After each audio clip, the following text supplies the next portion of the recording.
Chapter 985. Him calling Yang Ziyuan wifey in front of Yi Feng was clearly a kind of warning and also a declaration of possession. The provocation was still very strong.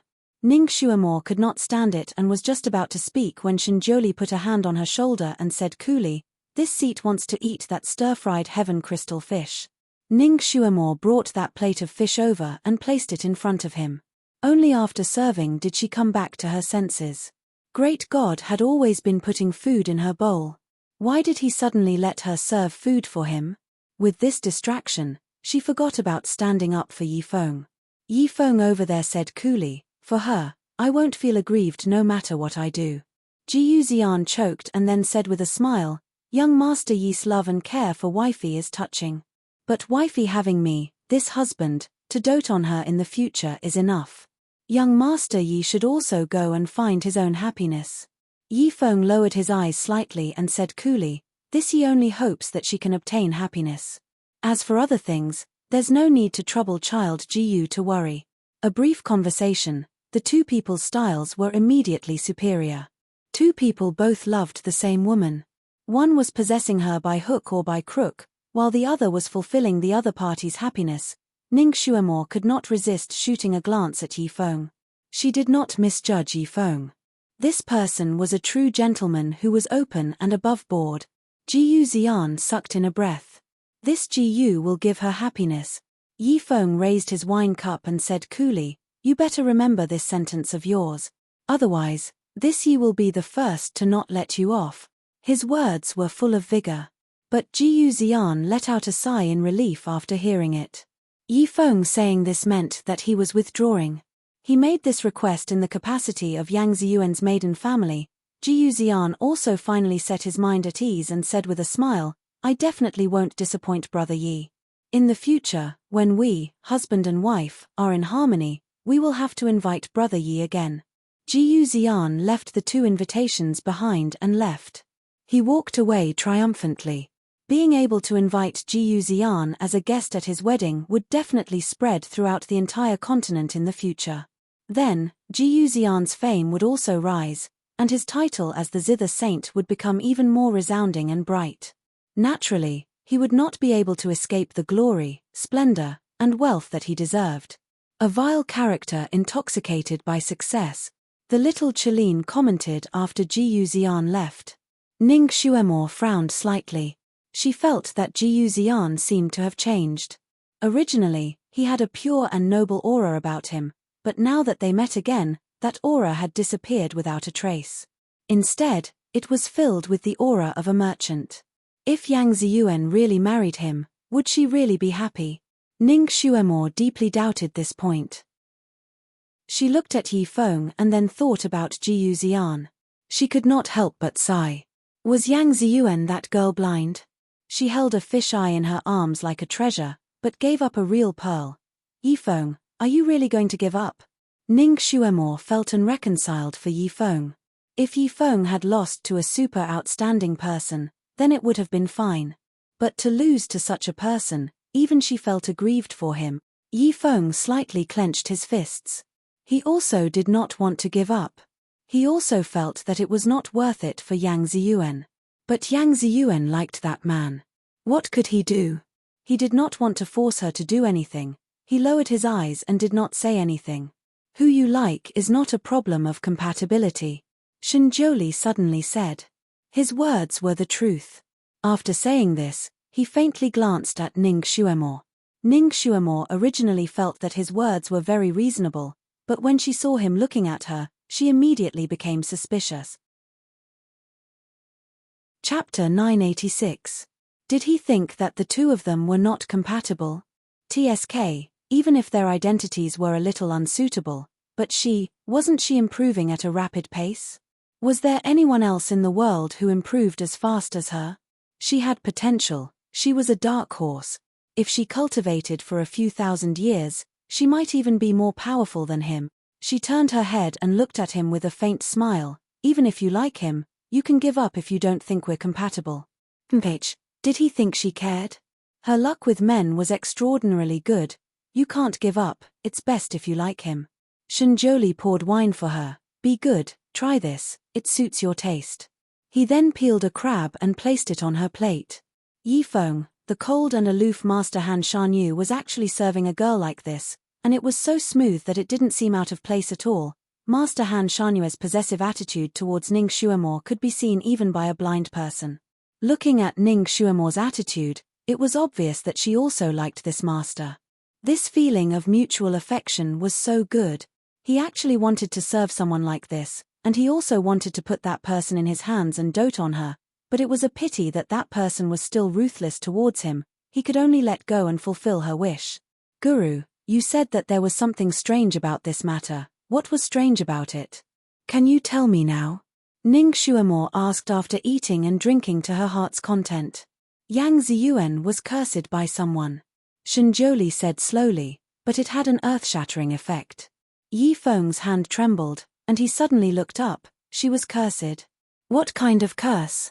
Ning Xuemore also raised her eyebrows in surprise. She was a doctor and was good at treating difficult and complicated diseases, but she was a layman when it came to curses. What kind of curse? The twin life curse. Shenjiuli said lightly, the person under this curse will be dead set on liking the person under the curse, regardless of any gains or losses. Even if the person deeply hated that person, once under the curse, they will still like that person. If the curse is not broken, their liking will not change. You're saying that Yang Ziyuan was under Jiyu Xian's curse? He actually knows this kind of mysterious martial arts. Ning Xuemore's eyebrows raised even higher. Yifeng shook his head. I've observed Jiyu Xian for 3 years, so I'm very clear about his background. His psychokinesis is not bad, and his talent in the art of music is extremely high, but the rest is sloppy and ordinary. He shouldn't have such mysterious and profound martial arts. Who said that Jiyu Xian was the one who cast the curse? He doesn't have that ability. To practice this technique, one needs to be at least at the 9th level of the earth rank. Jiyu Xian is only at the 6th level of the human rank. Naturally, it wasn't him who did it. Then someone is helping him? Ning Xuemore immediately thought of the key question. That's right. The method of using this curse is quite complicated. The real caster will pass this curse to Jiyu Xian, and then transfer the power to him behind his back, allowing him to quickly cast the curse on Yang Ziyuan. Once the curse succeeds, the real caster will withdraw the power. So, the reason why Ziyuan is so dead set on Jiyu Xian is because of this curse. Yang Ziyuan hasn't been under this curse for a long time. It should be less than 20 days. Shenjiuli's eyes were like torches as he mentioned the date. His gaze fell on Yifeng. As for before, it's because of her true feelings, her true liking. She also liked Jiyu Xian before. Ning Xuemore and Yifeng both knew this. Yifeng smiled bitterly. I don't quite understand. Ziyuan originally liked him. Isn't it unnecessary for him to use this curse? Chapter 987. Shenjiuli raised his hand and took a sip of tea. We can only find out after the curse is broken. Ning Xuemore clapped her hands and said, maybe she used to like Jiyu Xian, but later realized that he was actually a scumbag and didn't like him anymore. Sigh, that doesn't seem to be entirely right. I heard that Yang Ziyuan tried her best to save Yifeng. How could she immediately put Yifeng's matter aside after being hit by this curse and happily get married? Wouldn't she be puzzled by her previous actions of trying so hard to save him? Part of her memory seems to have been erased, Shenjiuli said again. I'm afraid she doesn't remember that she was in a hurry to save Yifeng. Ning Xuemore was surprised. Memories can be erased. Who has such a perverted ability? Shenjiuli was speechless. He didn't say anything, but he suddenly had a bad feeling in his heart.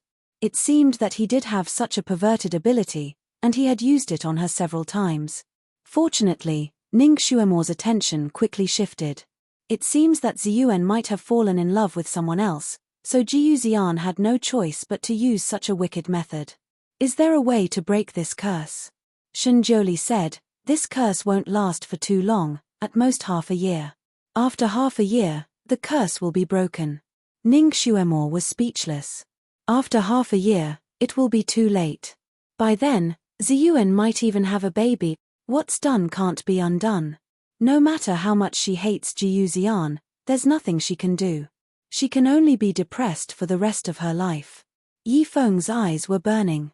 She died of depression in her previous life, so she can't do the same in this life. Shen Jiuli looked at him. What are you going to do? I'm going to ruin their wedding, Yi Feng said firmly. If you ruin this wedding, she might hate you even more. Moreover, she might still like Jiyu Xian after the curse was lifted half a year later. What will you do then? I don't want her to regret it for the rest of her life. If she wants to hate me, let her hate me. If she still likes that man after the curse is broken, I will think of a way to help her. In this life, I only hope that she won't have any more regrets. Yi Feng really loved Yang Ziyuan. He had already given up everything for her. Ning Xuemo was also moved by his feelings. She looked at Shen Jiuli and asked, Great God, is there no way to break the curse for Yang Ziyuan in advance? Shen Jiuli said indifferently, Yes, but it's a little complicated and not easy to do. Tell me about it. You need 3 flowers of ice flame, and these flowers must be immediately picked and mixed with the blood of the caster. Only then will it be effective. Shen Jiuli explained. Ning Xuemo frowned slightly. She already understood the structure of this world. She knew that the flowers of ice flame grew on the ice field thousands of miles away from here. And it was extremely rare. It was not easy to find. Chapter 988. Yi Feng obviously also considered this point and frowned. Jiyu Xian's blood also needs to be fresh?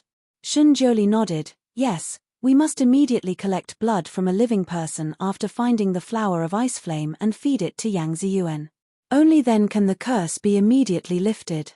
Yi Feng clenched his fist and said, Then I'll just kidnap Jiyu Xian. His kung fu was much better than Jiyu Xian's.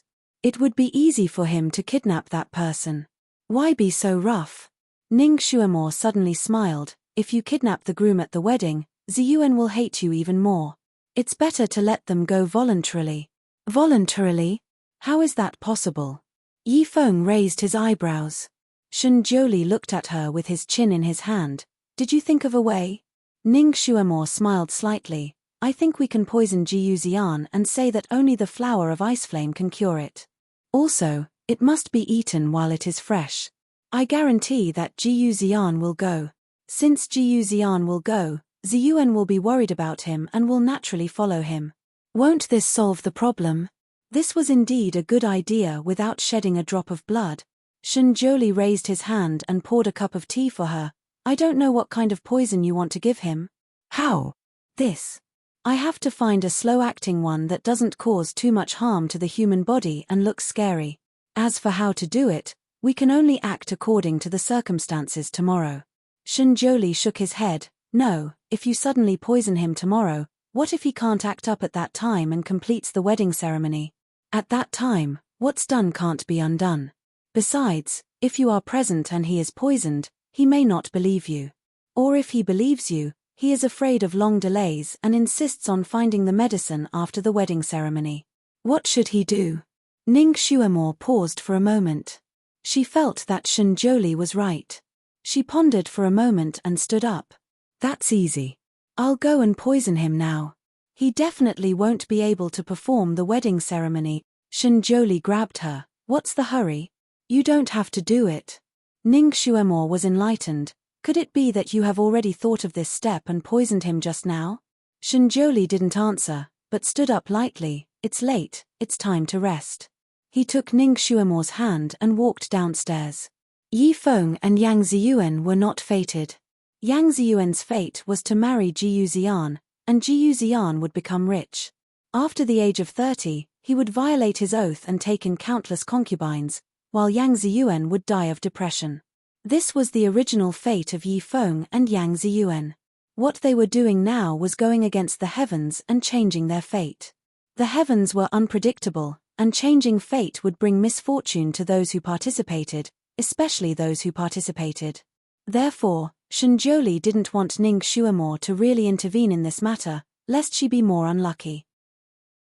If the heavens wanted to take revenge, they could take revenge on him.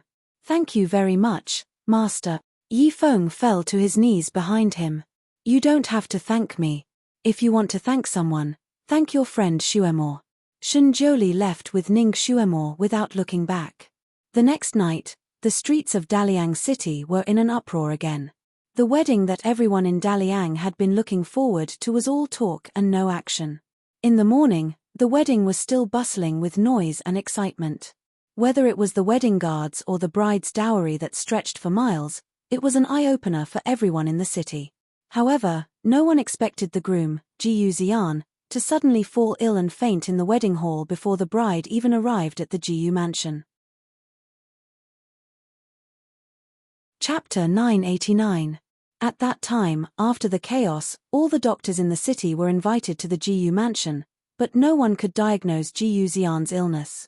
Just when everyone was anxious and didn't know what to do, Master Han Shanyu arrived with the recently famous miracle doctor Ning Shuemor. This Miss Ning was indeed worthy of her title as a divine doctor. She managed to wake Jiyu Xian up in just a few moments, but Jiyu Xian was still so weak that he could barely stand. Ning Shuemor told him that if he wanted to fully recover, he had to personally go to the ice fields to pick the ice flame flower and mix it with fresh sharkman's tears. Otherwise, he would be completely paralyzed in half a month and could only struggle on the sickbed for the rest of his life. As for Master Han, his words were firm. If the wedding continued, it would be detrimental to the groom and his life would be in danger. Unless the date was changed. No one doubted Master Han's words. City Lord Yang also didn't want his daughter to become a widow right after getting married, so he begged Master Han to find another auspicious date. Master Han wasn't easy to beg. If it wasn't for Ning Shuemor's face, he wouldn't have said what he said just now. The more he said, the more City Lord Yang believed him. In the end, he almost knelt down and begged on behalf of his daughter.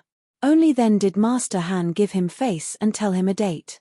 And that date was 3 months later. Jiyu Xian and City Lord Yang both knew that Yang Ziyuan would only return to normal after half a year, so 3 months wasn't too late. Nothing would change. So City Lord Yang decided on the spot to postpone the wedding to the date 3 months later. Just like that, the bustling wedding came to an end, and it became the talk of the town. And Ning Shuemor's reputation as a miracle doctor became even more famous. Because Jiyu Xian's illness couldn't be delayed, City Lord Yang immediately arranged for a group of people to go to the ice fields. Although Jiyu Xian could walk normally, he had lost all of his psychokinesis, so he only had the ability of an ordinary person. He needed someone to take care of him, so Yang Ziyuan naturally volunteered to stay by his side. When Rongyang heard about this, in order to show her virtuousness and love for Jiyu Xian, she naturally wanted to follow. But she was rejected by Jiyu Xian without any hesitation. Rongyang's martial arts skills were just for show. If she went, not only would she be of no help, she would also be a hindrance, so he had to ask someone to take care of her. Rongyang's heart was naturally unwilling. She cried in front of Jiyu Xian, as if they were parting forever. This made Jiyu Xian extremely annoyed, and from then on, he didn't like her. It was already late in the winter. Especially flying towards the coldest northwest direction, the temperature was getting colder and colder. Naturally, the wind was also extremely cold. Ning Shuemor once again sat on Kirin's back, and Shinjoli sat behind her. This time, he didn't set up a barrier to resist the wind, so Ning Shuemor once again deeply felt the coldness of the winter. She closed her eyes slightly, and circulated the psychokinesis of fire around her body to expel the biting cold. Shinjoli thought that once she felt the cold, she would automatically shrink into his arms, but he didn't expect that she would take the opportunity to practice. It had to be said that this was a good time to practice the psychokinesis of fire. Under the stimulation of the cold wind, Ning Shuemor's practice speed was twice as fast as normal practice. Shinjoli looked at her straight back, and his eyes flashed with a touch of relief. She was really a hardworking child. Even without his urging, she didn't forget to practice at all times. Kirin also flew leisurely. This time, it didn't have to rush, so it flew leisurely much faster than the big bird behind it. Chapter 990. In order to save his future son-in-law, as well as to make his daughter more comfortable, City Lord Yang had given up the carriage that the emperor had given him. Although City Lord Yang was only a city lord, Because Daliang City was a frontier fortress, the emperor valued it greatly. In order to win him over, Le Hin Thai had once given him a carriage that was even bigger than the one that Ji Yunhuang had taken when he left the Sun Moon sect. 3 people could easily sit in it. The carriage was carried by a huge red-crowned crane, which flew quickly and steadily. Of course, this red-crowned crane's speed was still far from Kirin's. It could fly about 3,000 miles a day. With its speed, it would take at least 4 days to reach the ice plains. Jiyu Xian, Yang Ziyuan, and Yi Feng were now sitting together in the carriage. The atmosphere in the carriage was slightly strange. Jiyu Xian and Yang Ziyuan sat side by side, and the two of them whispered a few words from time to time. They looked quite harmonious. Yi Feng, on the other hand, sat opposite them. His eyes were slightly closed the entire time, and he didn't say a word. For some reason, Yang Ziyuan felt an inexplicable anger in her heart whenever she saw Yi Feng. She was very unwilling to be in the same carriage as him. She liked Jiyu Xian very much now, so she naturally cherished the opportunity to be in the same carriage as him. However, Yi Feng was like a big third wheel, which made her feel uncomfortable being close to Jiyu Xian. She wanted nothing more than to find an excuse to kick Yi Feng out. However, her fiancé, Jiyu Xian, required a drop of Yi Feng's sharkman's blood every 2 hours to maintain his normal activities. Therefore, although she was very disgusted with Yi Feng sitting in the carriage, she couldn't kick him out. However, she felt that the heavens were treating her well for being able to sit next to her sweetheart like this without Rong Yang coming out to disturb them. She was, after all, an innocent and unaffected young girl. As long as she stayed by her sweetheart's side and whispered to him, she would feel satisfied. She didn't care whether they were intimate or not. Yang Ziyuan felt that her emotions were a little strange. She inexplicably hated Yi Feng and didn't want to see him. However, when she was talking intimately with Jiyu Xian, she saw Yi Feng sitting quietly with his eyes lowered. She felt even more angry and even a little sad. These emotions were intertwined, and even she couldn't tell what it was like. She would glance at him once in a while, and then look away with hatred. Compared to her, Jiyu Xian was more miserable. His love rival was sitting right in front of him, so naturally, he wanted to show the other party that he owned Yang Ziyuan. So, intentionally or unintentionally, he would make some physical contact with Yang Ziyuan. Sometimes, he would hug her waist, put his arm around her shoulders, or even hold her hand. His actions should have a certain visual impact on Yi Feng and make him feel sad. However, Yi Feng's forbearance was too good. No matter what Jiyu Xian did, Yi Feng always sat there expressionlessly. His handsome face didn't show any emotion. This made Jiyu Xian feel very unaccomplished. Jiyu Xian's forbearance was usually very good, but this time, he didn't know if it was because he had lost his psychokinesis and because his sweetheart was sitting next to him, but he couldn't help but feel aroused when he made these physical contact with Yang Ziyuan. Since arousal would cause changes to the body, Yang Ziyuan was an unromantic young girl. She accidentally saw his robe gradually rising and thought that his illness was acting up again, so she asked him about it with concern. Jiyu Xian wasn't a thin-skinned person, but when his love rival was sitting right in front of him, this kind of situation made him feel very embarrassed. In shock, the part of his robe that was raised went back down.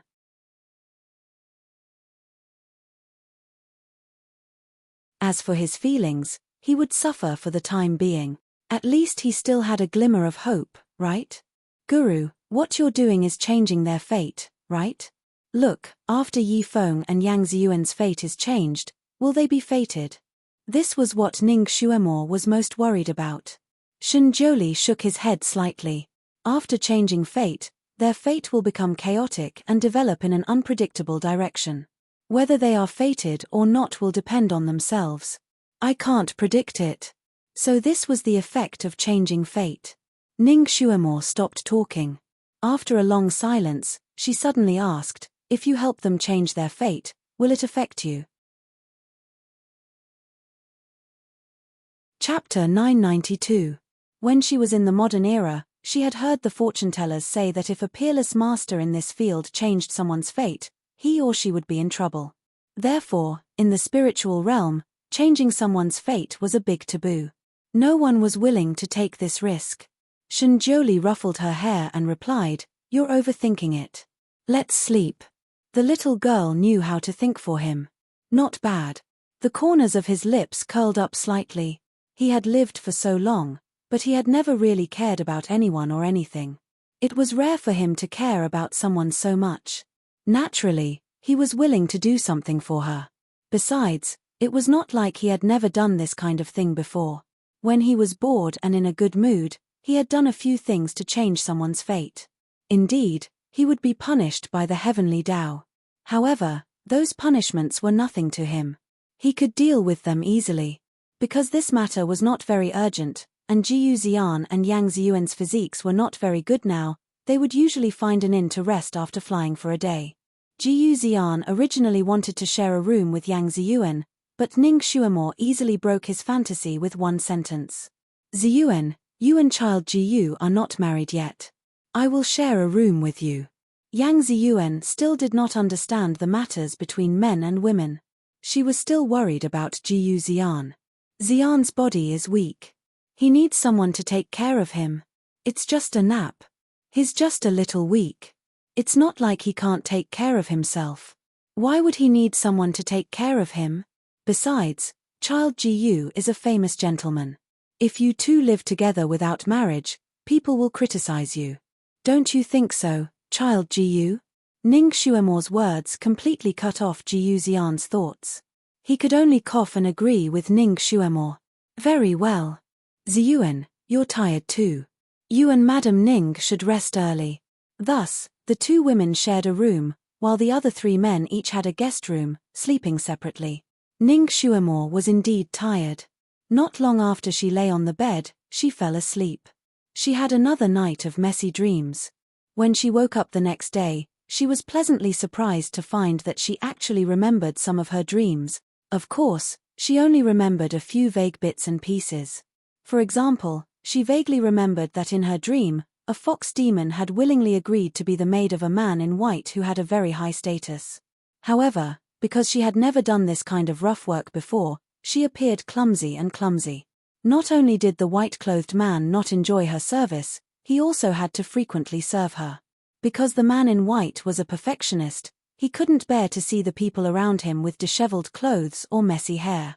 So he often helped her tie up her hair and dressed her up beautifully. He also couldn't bear to see her spoil his fish. She clearly loved to eat fish.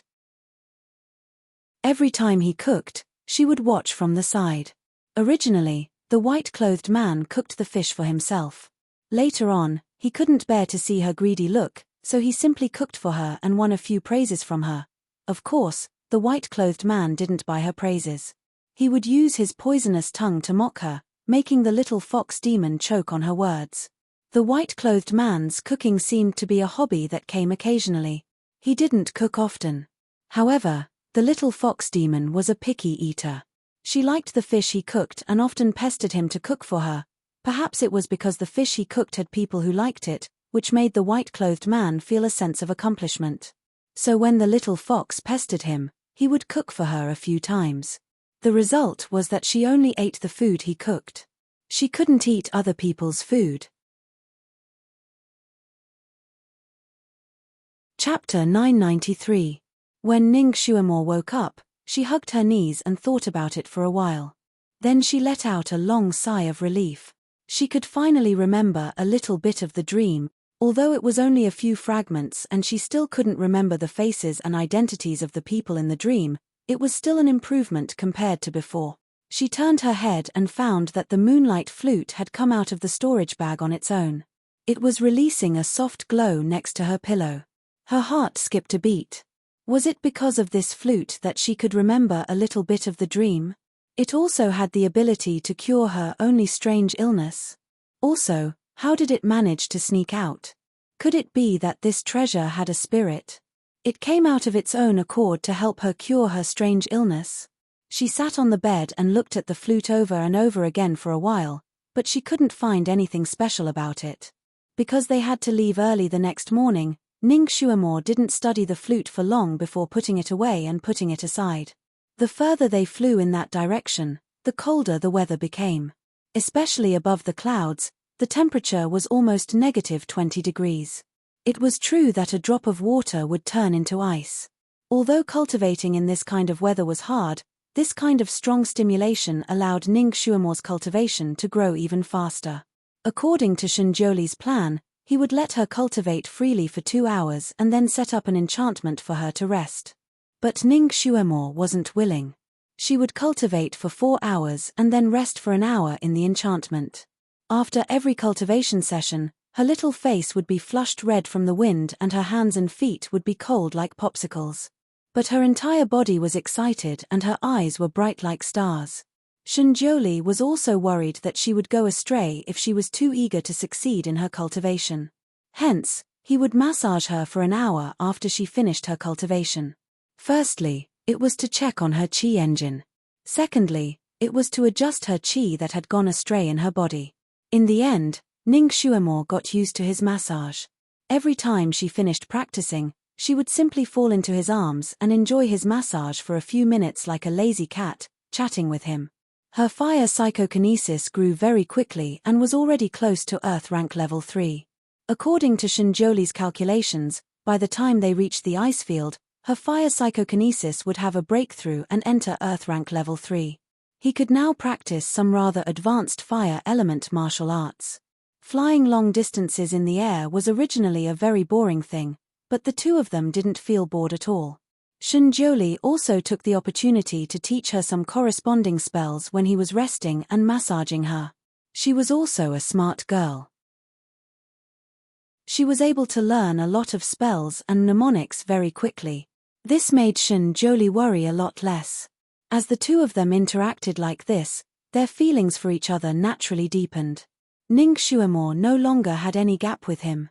When she lay in his arms, she didn't feel any psychological pressure at all. Even when he lowered his head to kiss her, she would hug his neck and respond to him. Of course, because they were on Karin's back, the two of them didn't kiss too much. Although Karin's head was facing forward and couldn't see the scenery on its back, it could still hear after all. Furthermore, with the great deity on its back, the little Chiline also reaped many benefits. Whenever Ning Xuemo was practicing, the great deity would give the little Chiline some pointers, allowing the little Chiline to benefit greatly along the way. This group of people traveled during the day and stayed at the inn to rest at night. Ning Xuemo still had dreams. Sometimes she could remember a little of the dream, and sometimes she couldn't remember anything at all. She didn't take it to heart. Chapter 994. The only thing that made her feel a little strange was that the person in her dreams had always been the little fox girl. She dreamt of her life in the valley with a man in white. Those fragments were very fragmented, but also very heartwarming. When Ning Xuemo woke up, she felt as comfortable as if she had read a heartwarming novel, and every time she woke up from her dreams, she would find the moonlight flute by her pillow. Later on, she simply took the initiative to put the flute by her pillow when she slept, so as to avoid the trouble of it wandering out by itself. The further north they went, the colder it became, and gradually, there were no signs of human habitation. Especially in the last 2 days, the group flew over the ice sea, and below them were large pieces of floating ice. Naturally, there was no place like an inn to rest. Karin was fine. It was a mythical beast, so it had strong endurance and endurance. It could fly for 2 days and 2 nights without any problem. But the strange red-crowned crane carrying Yifeng and the other 2 couldn't do the same. It had to rest after flying for 3 to 4 hours, and it also needed to eat to replenish its strength. So later on, when the group rested, they would find a large piece of floating ice to rest. The environment here was really like the Arctic Ocean in Ning Xuemo's time. The floating ice on the sea was bigger than the previous one. The small ones were like boulders, while the big ones were as big as an island. There was no problem for a few people and 2 beasts to rest on. The only problem was the cold. Ning Xuemo was still fine. She had trained for a long time while flying in the cold wind. Her body's strength had increased by a large margin, so her resistance to the cold was not ordinary. Therefore, when she rested on the ice floe, she didn't feel particularly cold. It wasn't hard to endure. Yang Ziyuan and Jiyu Xian couldn't do it. Jiyu Xian didn't have much psychokinesis left, and Yang Ziyuan's psychokinesis was only about human rank level 4. In this extreme cold, although the two of them were wrapped in thick fur robes, they still felt terribly cold. Jiyu Ziyan tried his best to endure, suppressing the desire to shiver. Although Yi Feng was a sharkman who lived in the sea, the sharkmen lived in the warm Southeast Ocean. He also couldn't stand the extreme cold in the north. Fortunately, he had strong endurance and ability, so he could still walk in this extreme cold as if nothing had happened. He could also occasionally take care of the two people who were shivering together. But the two people didn't appreciate it, and didn't want to accept his care. So Yi Feng could only dejectedly leave. On this day, the group rested on a floating ice island. Icicles were everywhere on the island, and each one was like a deep blue crystal. It was quite a spectacular sight. Because they were close to the ice field and it was the polar night, the sky was full of stars. Sometimes, the aurora borealis flashed in the far north. The scenery was beautiful that couldn't be seen in the Central Plains. When Ning Xuemore was in the modern era, she had traveled all over the world, but she had never been to the North Pole or the South Pole. She didn't expect that after coming to this era, she would have the opportunity to visit a place similar to the North Pole. She felt that this trip was worth it, and was in the mood to enjoy the beautiful scenery. Every time they rested, Shinjoli would pull her to the other side to rest. He didn't sit with Yang Ziyuan and the others. The Almighty's storage space was always rich.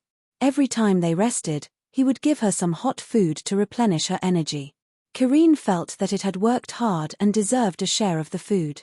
But it didn't expect that as soon as it expressed its opinion, it would be kicked into the sea by the Almighty, who made it go catch fish in the sea to eat. Although Karine was resentful, it didn't dare to say anything in the face of the powerful Almighty. It could only go catch fish in the sea by itself. Chapter 995. Although Karine was an aquatic mythical beast, it had no experience living in the ocean. When it first started catching fish, it didn't know what kind of fish it could catch and what it couldn't. It was also curious. When it saw that the electric ray looked strange, it excitedly tried to catch it. However, it was electrocuted and its scales almost exploded. It even caught a poisonous fish. Luckily, Ning Xuemore reminded it in time, so it didn't bite it. Otherwise, it would have been poisoned. After a few times, Karine gained a lot of experience. When it caught fish again, it could catch fish that suited its taste. It especially loved eating sharks. This kind of overlord of the sea could only wait to die when it met Karine. After it became a Karine, its appetite was not small. In addition, it consumed a lot of energy from the long-distance flight, so its appetite was especially big. It could eat an entire shark in one meal. The sea was rich in seafood. Not only could it catch itself to eat, but it could also catch a few big fish for the red-crowned crane and throw them in front of it as if it was doing a favor, so that it could fill its stomach. Karine could quickly adapt to the climate here, but the red-crowned crane obviously couldn't. Every time it stopped, it shivered so much that its feathers were almost shaken off. Yang Ziyuan and Lin Yiqian naturally brought a lot of dry food, but they were all frozen and hard. It was very difficult to chew on them. Ning Xuemore wanted to share her steaming hot food with them, but Shinjoli stopped her and said lightly, "You can't give it to them." Ning Xuemore didn't understand. She looked at the Almighty, but the Almighty didn't intend to explain to her. She wasn't that obedient. Without saying anything, she strode over and wanted to share some of her steaming hot buns with them. She didn't expect that when she walked in front of them, the buns had turned into frozen buns. She tried to use her fire psychokinesis to heat them up, but she didn't know why it was in vain. The buns were still as hard as rocks. She had no choice but to walk back and look at the Almighty. "What spell did you use on the food?" Shinjoli sat there leisurely and said, "It's a spell that can only be used on you." "All right, Almighty, you're a pervert." On the other side, Yang Ziyuan was wrapped in 2 layers of fur, but she was still extremely cold. Jiyu Ziyan was also wrapped in a thick cotton coat. He hugged Yang Ziyuan in his arms, and the two of them snuggled against each other for warmth. Yi Feng was still dressed in a black robe. After sitting for a while, he raised his head and glanced at the two people cuddling together. Yang Ziyuan's little face was pale from the cold. Her little mouth was also a little blue, and her body was trembling slightly. It was obviously very difficult to endure. Yifeng's fingers tightened slightly in his sleeves. He really wanted to hold her in his arms and use Sharkman's original willpower to warm her. However, the hug she longed for was not him. Along the way, she was probably trying to avoid arousing suspicion. She almost didn't talk to him. She would rather stay beside Jiyu Xian and freeze like a cold signal bird than accept his care. As for Jiyu Xian, the only thing Jiyu Xian could do was to hold her in his arms. Yifeng stood up and looked around. Suddenly, he saw that there seemed to be a white dot moving on a piece of floating ice far away. He was Sharkman, and his eyesight was very good. After a while, he saw what the white dot was: a big white bear. Although bear meat wasn't delicious, it was hot. Roasting it would help to resist the cold. More importantly, this kind of bear lived in this kind of place, so the bear's skin must be very warm. The floating ice where the bear lived was quite far from here. If he wanted to hunt the bear, he would have to swim across a cold sea. Chapter 996. His body was adapted to the warm seawater in the south. If he jumped into the cold sea water, it would take a lot of courage to swim there. His scales might be completely frostbitten. He looked at Yang Ziyuan again and made up his mind. He didn't care anymore. If he didn't take action now, Yang Ziyuan might get sick from the cold. He silently walked to the shore and leaped into the air. He transformed into his true form of a merman in the air and jumped into the dark and cold seawater. The sound of him falling into the water startled Yang Ziyuan. She looked up and saw Yifeng's dark blue fishtail in the sea. Her heart skipped a beat. She didn't know why, but she felt that this scene was a little familiar. Something seemed to flash in her mind, but when she wanted to grab it, it disappeared without a trace. What's wrong? Jiyu Xian noticed that her body stiffened for a moment and asked with concern. Why did he jump into the sea? Yang Ziyuan asked. She was obviously surprised. Jiyu Xian also looked into the water and answered casually, he is Sharkman. He should recover faster in the sea. Is that so? Yang Ziyuan's eyes flashed with uncertainty. She felt that it wasn't so simple, but she trusted Jiyu Xian very much. Since he said so, it should be true. A cold wind blew. She couldn't help but shrink her body and cursed, why is this damn place so cold? Jiyu Xian hugged her even tighter, bear with it. It will be fine when we find the ice flame flower, okay? Yang Ziyuan nodded. Although she was nestled in Jiyu Xian's arms, his body was as cold as ice, so it didn't work. Some of the heat on her body was sucked away by him. Ziyuan, I made you suffer this time. Jiyu Xian put his face on her neck and sighed. His face was cold. Yang Ziyuan couldn't help but shiver. She shook her head and didn't care. You are my future husband. I should be good to you. Ziyuan, I will not let you down in this life. Jiyu Xian promised her. Yang Ziyuan nodded. She wanted to say something but stopped. After a while, she finally asked the question that had been stuck in her heart. Xian, you love me, right? Of course. Ziyuan, I love you more than life. What about Rongyang? Do you love her? Jiyu Xian was startled. He looked deeply at Yang Ziyuan. Why do you ask? Yang Ziyuan glanced at Ning Shuamo's direction and sighed. Someone once told me that if you truly love someone, you would want to be with them for the rest of your life. You wouldn't be able to tolerate even half a grain of sand in your eyes. You won't allow a third party to come in. Jiyu Xian disagreed. Childish words. Ziyuan, forgive me for saying something disrespectful, but didn't your father also have a wife and concubines? How many men in this world will only marry one woman? Yang Ziyuan's face changed slightly. Her mother loved her father very much. It was because her father married Rongyang's mother that she died of anger. Now she seemed to be following in her mother's footsteps. Was she destined to be unable to get rid of the shadow of Rongyang and her mother? Rongyang's beautiful face flashed in her mind. She felt a little suffocated in her heart. She couldn't help but push Jiyu Xian's face to the side, slightly leaving his embrace. Jiyu Xian clearly sensed the change in her mood. He hurriedly hugged her tightly and coaxed her in a low voice, "Ziyuan, it's my mistake. I shouldn't have used father-in-law as a comparison. Don't worry, I don't love Rong Yang. She is just my responsibility. I will only love you in this life."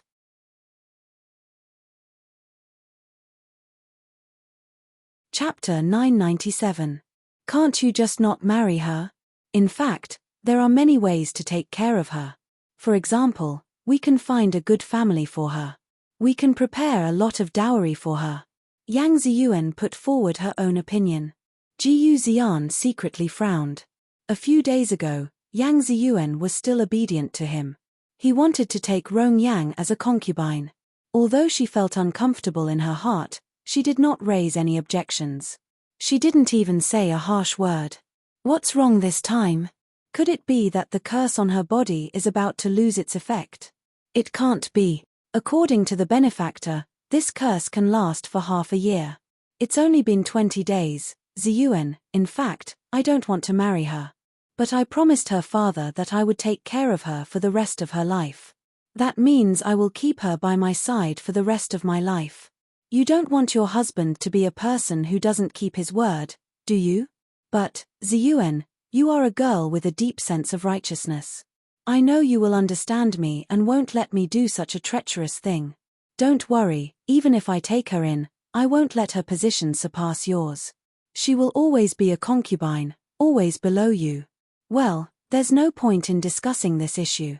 Ziyuan, let's not talk about this. Don't you like my phoenix wood guqin? When we go back, I will give it to you as a wedding gift. What do you think? Jiyu Ziyan changed the topic. Yang Ziyuan slightly lowered her eyes and responded with a okay. Then she didn't say anything else. That spell made her listen to his every word and be loyal to him. But when she heard his words, she still felt a little uncomfortable.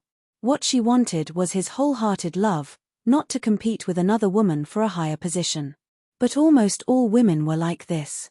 She was already lucky to be able to marry the man she loved. So, if there was a little regret, then there was a little regret. She couldn't help but glance at Ning Xuemore and slightly closed her eyes. Isn't Xuemore also Master Han's concubine? It seems that no matter how outstanding a woman is, she can't escape this fate. Ever since Ning Xuemore's cultivation had reached Earth rank level 4, her hearing had become extraordinarily good. She didn't want to eavesdrop, but her ears still reluctantly heard the conversation between the two people. In response to Jiyu Ziyan's words, she only had 4 words to say: get lost. What responsibility? What rules? Wasn't that just an excuse to enjoy the blessings of having 2 wives? If her man dared to take a concubine after marrying her, she would cut off his little brother and kick him out of the earth. No, she seemed to be a man's concubine. That's not right. Her status as the Almighty's concubine seemed to have been removed. She was now the Almighty's disciple. However, the Almighty's attitude towards her was not that of a disciple, but that of a man chasing after his wife. She turned around and asked Shinjoli, "Guru, what do you think after listening to Child Gu's brilliant theory?" Shinjoli glanced at her and said lightly, "What Tom, Dick, and Harry's comments are my thoughts."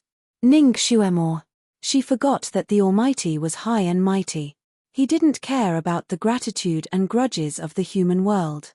All the rules of the human world were bullshit to him. She hugged his arm. "Guru, let's not care about his theory. Let me ask you, if there was a woman in this world who was your responsibility and you promised to take care of her for the rest of her life, but you didn't love her, would you marry her?"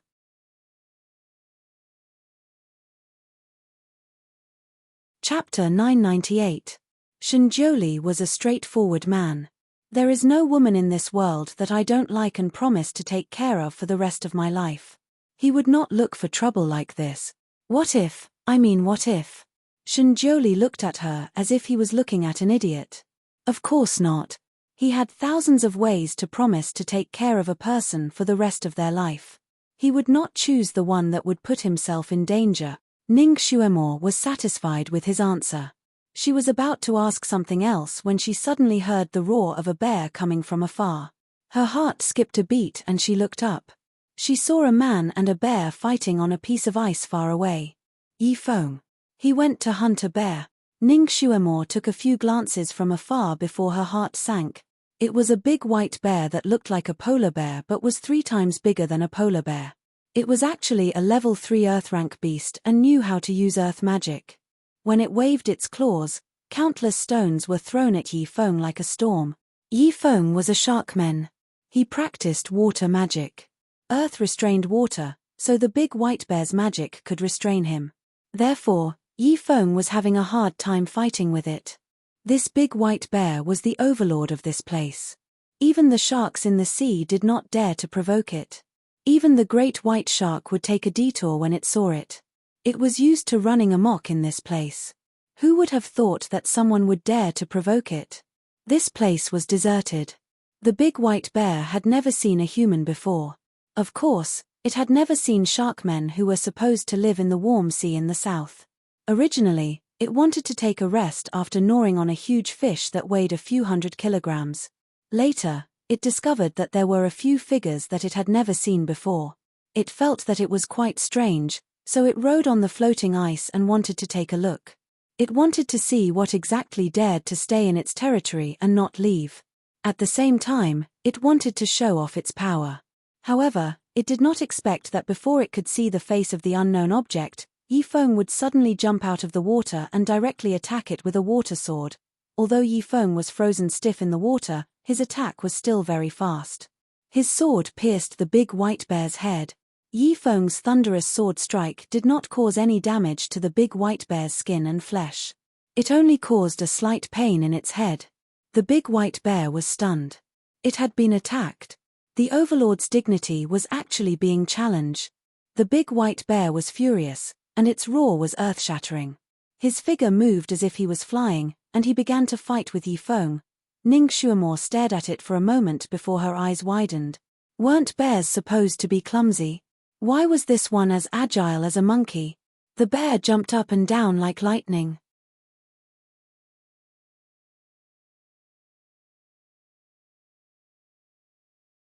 Chapter 999. Ning Xuemore thought about it and felt that it was right, so she felt relieved. Why would Yi Feng provoke that perverted bear for no reason? A question flashed through Ning Xuemore's mind, but she immediately thought of something and her expression changed slightly. Bear skin. Yi Feng must have seen that Yang Ziyuan was freezing, so he went to hunt for bear skin for her. If that was the case, with Yi Feng's personality, he wouldn't give up so easily.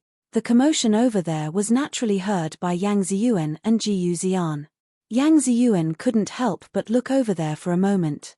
Her cultivation wasn't high enough, so she couldn't see the battle clearly.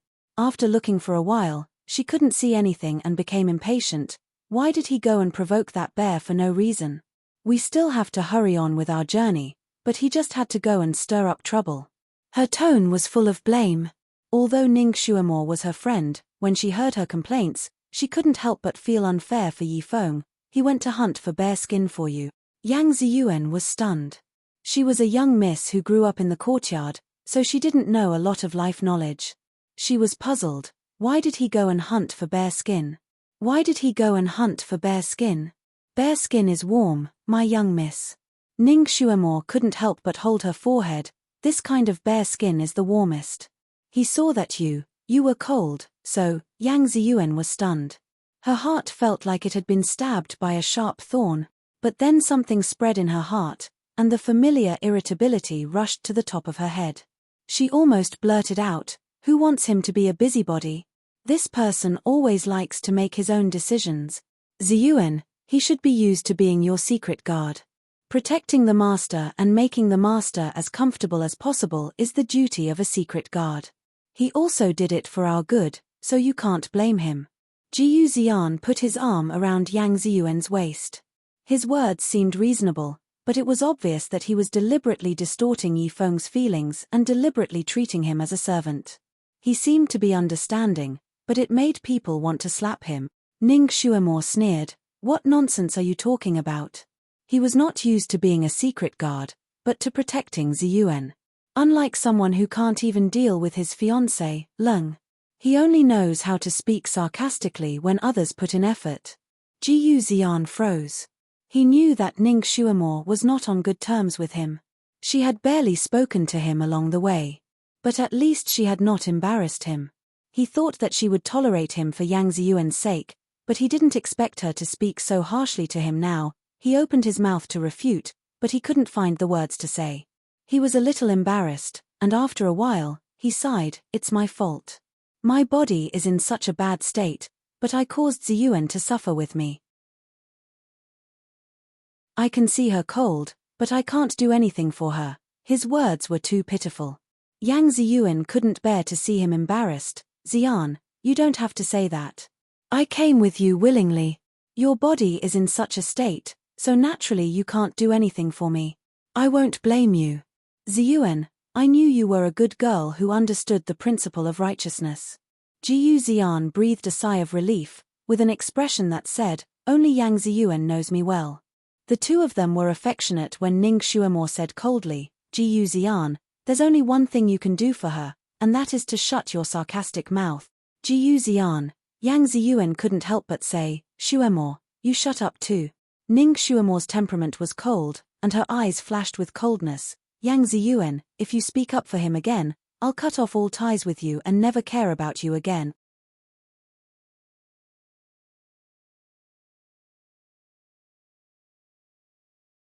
Finally, Yang Ziyuan's trembling eyes calmed down and became dreamy again, as if she was immersed in a beautiful future. She looked at Jiyu Xian with her eyes gradually focused and showed her infatuation. "Ziyuan, when we go back, we will hold the wedding. Don't worry, I will give you an equally big wedding. You are going to marry me, right? I have always liked Xian, and I have always wanted to marry you. I want to be Xian's bride." Yang Ziyuan said dreamily. "Well, that's a good girl." Jiyu Xian kissed her forehead. He raised his head occasionally and met Shinjoli's cold, piercing gaze.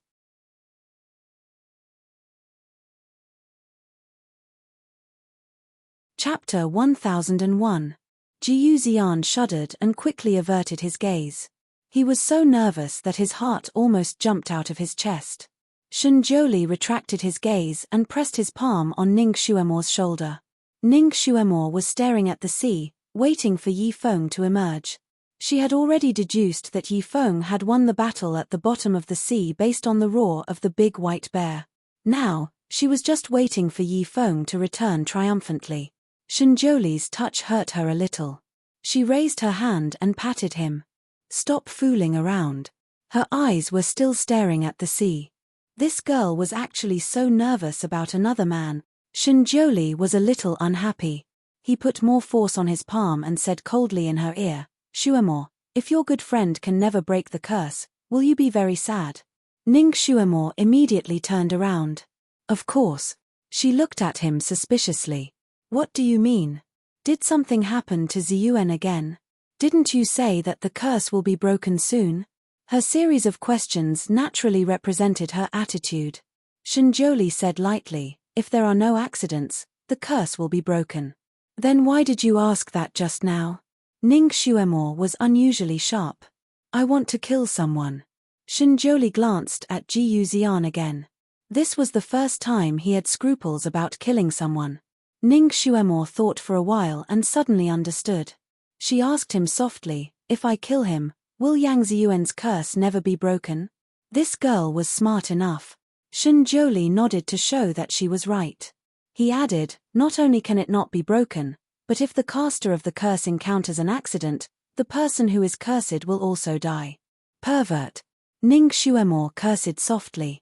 Before Yang Ziyuan's curse was broken, he had to keep Jiyu Xian alive. "Guru, who do you think is the pervert behind this?" Shinjoli paused for a moment before he finally spat out 3 words, "Shui Ilan." Ning Shuamore raised her eyebrows in surprise. "It's him. Why would he do that?" He glanced at the surface of the sea again to see if Yi Feng had returned. Shinjoli pulled her to sit down. "There's no need to look.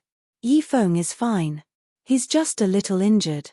He then explained, "Jiyu Xian is the reincarnation of a zither boy. He has a strand of zither soul in his body, which can purify and repair all zither strings in this world. Shui Ilan must be in urgent need of this strand of zither soul, which is why he helped him. He used the twin life curse to exchange for Jiyu Xian's zither soul." Ning Xuemore was a little suspicious. I think with Shui Ilan's personality, he doesn't seem like someone who likes to exchange with others. Instead, he just directly snatches it. Shen Jiuli looked at her with a faint smile on his face. You seem to know him well. Yes, if this zither soul could be used to snatch, Shui Ilan naturally wouldn't waste this effort. However, there is something strange about this zither soul. It must be Jiyu Xian who voluntarily forced the zither soul out of his body. Only then can it be complete and have the function of repairing zither strings. So that's how it is. So it's that bastard's doing again. Ning Xuemore couldn't help but rub her eyebrows. This Shui Ilan was really like a ghost that wouldn't go away. He always appeared around her from time to time. If he wasn't here to harm her, he would harm her friends. Splash. With a sound, Yifeng finally emerged from the sea. He was dragging a large bearskin behind him. It turned out that he didn't emerge from the sea for a long time because he went down to peel the bearskin. His face was a little pale. When he came to the island, he paused for a moment under the water. He closed his eyes slightly, then jumped up and flew up with the bearskin.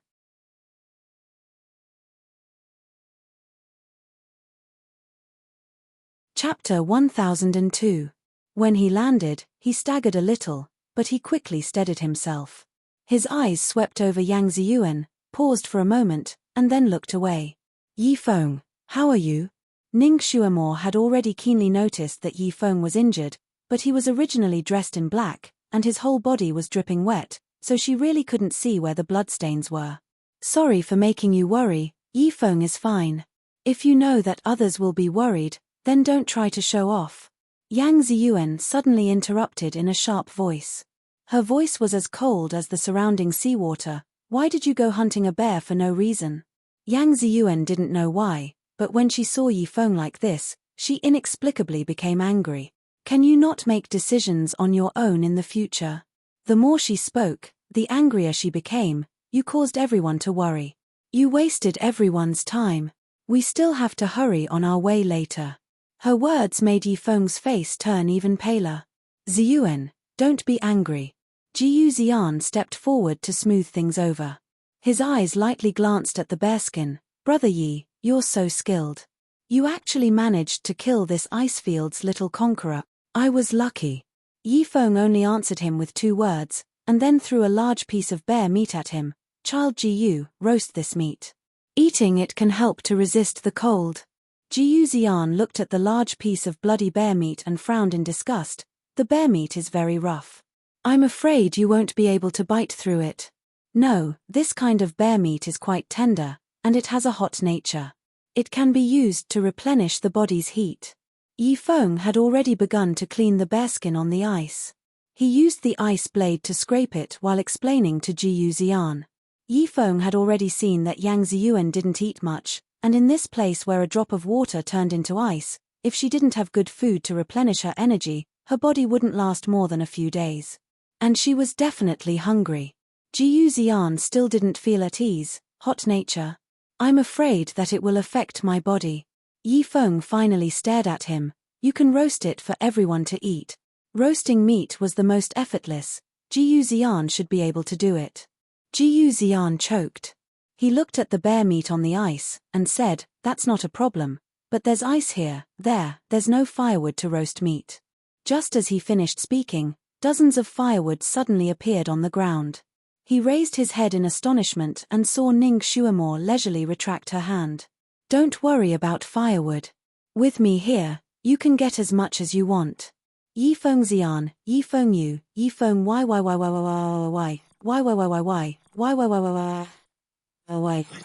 This time, Jiyu Xian couldn't find any other reason. He lowered his eyes and looked at his hands. This was a pair of hands that could play beautiful notes. These hands had not done much rough work.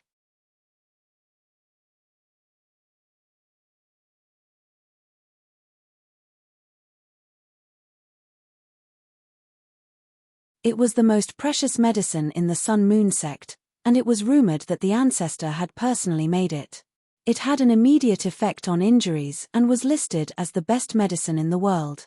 The ancestor was lazy, and he made medicine out of a whim. He might not make a bottle even after many years.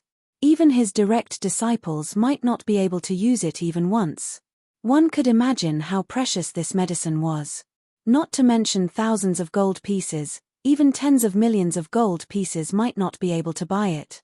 And now, Ning Xuemore had casually given such a bottle of medicine to Yi Feng. Jiyu Xian's golden saw medicine was nothing compared to her medicine. Jiyu Xian's bottle of medicine froze before it could reach Yang Ziyuan's hand. He did not know whether to continue or take it back. Shen Zhoulie glanced at Ning Xuemore lightly.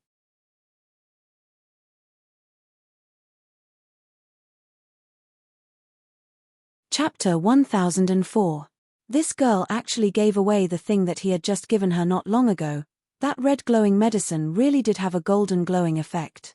Not long after Yi Feng used it, all the wounds on his body quickly healed and the pain was no longer as unbearable. He immediately began to process the bare skin.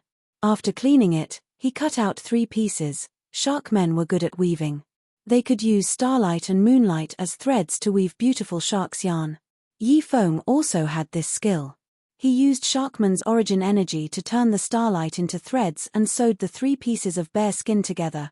An hour later, he had finished making the 3 bear skin coats. The big white bear seemed to have become a spirit. It loved cleanliness, so its fur was not as dirty as ordinary bear skins. Its silver-white fur shone like satin under the starlight. The 3 bear skin coats looked warm and thick. They looked very good. He gave the 3 bear skin coats to Ning Xuemore, Yang Ziyuan, and Jiyu Xian. Jiyu Xian was feeling uncomfortable from the cold, so he naturally did not refuse. He quickly put them on. Yang Ziyuan held the bear skin coat and was stunned for a moment.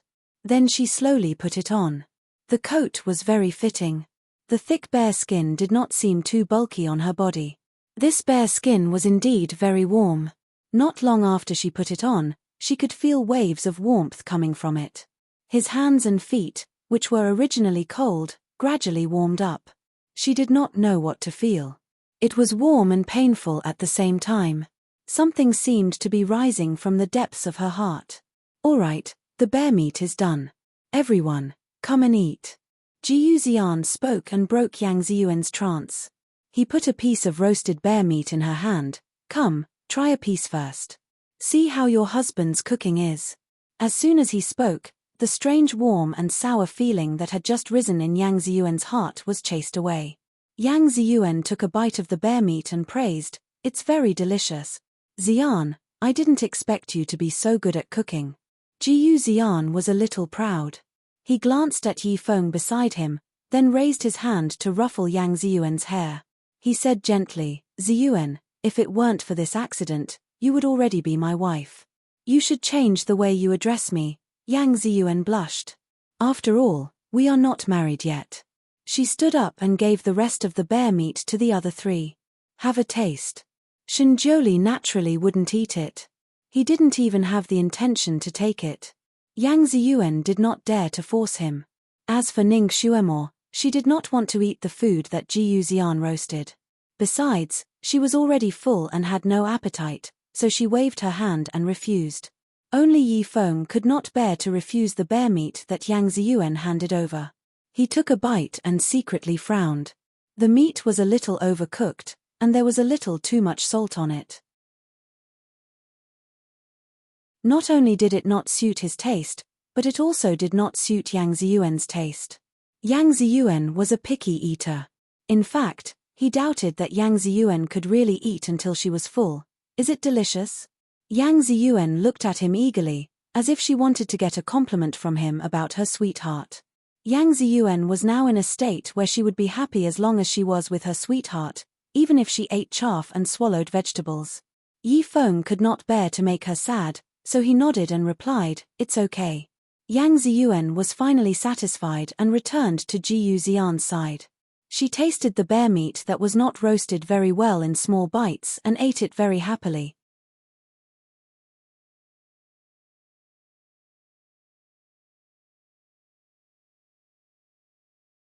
His body trembled as if he was suffering from malaria, and he fell to the ground with a plop. "Look, your illness is flaring up, right?" Ning Xuemore took a step back. shook her head, and sighed, "You just don't believe me." Yang Ziyuan looked at Jiyu Xian's twitching body on the ground and panicked. "Shuemo, what should we do?" "What should we do? You have to save him. Take off his bearskin robe first and let him dry here for a while. Maybe he'll get better soon." Yang Ziyuan immediately took off the bearskin robe on Jiyu Xian's body. She was afraid that it was not enough, so she let him lie on the ice. Ning Shuemo took the robe and handed it to Yifeng. "Yifeng, you can wear this robe yourself. Child Jiyu does not have the fortune to enjoy it." Yifeng looked at Ning Shuemo with a complicated gaze.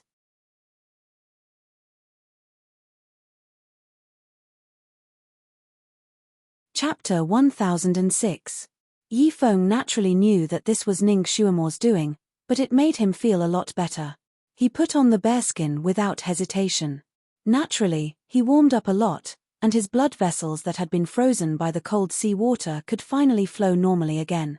Yifeng had given the bearskin to Jiyu Xian because he was afraid that Yang Ziyuan would be unhappy. He was afraid that she would throw a tantrum when she saw that there was no one she liked.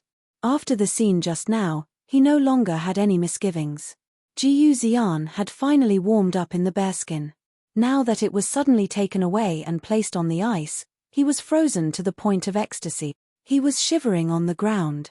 Shuemo, why isn't he feeling well?" Yang Ziyuan anxiously circled Jiyu Xian. "It doesn't matter. When the heat poison in his body is absorbed by the cold air, he should be able to recover."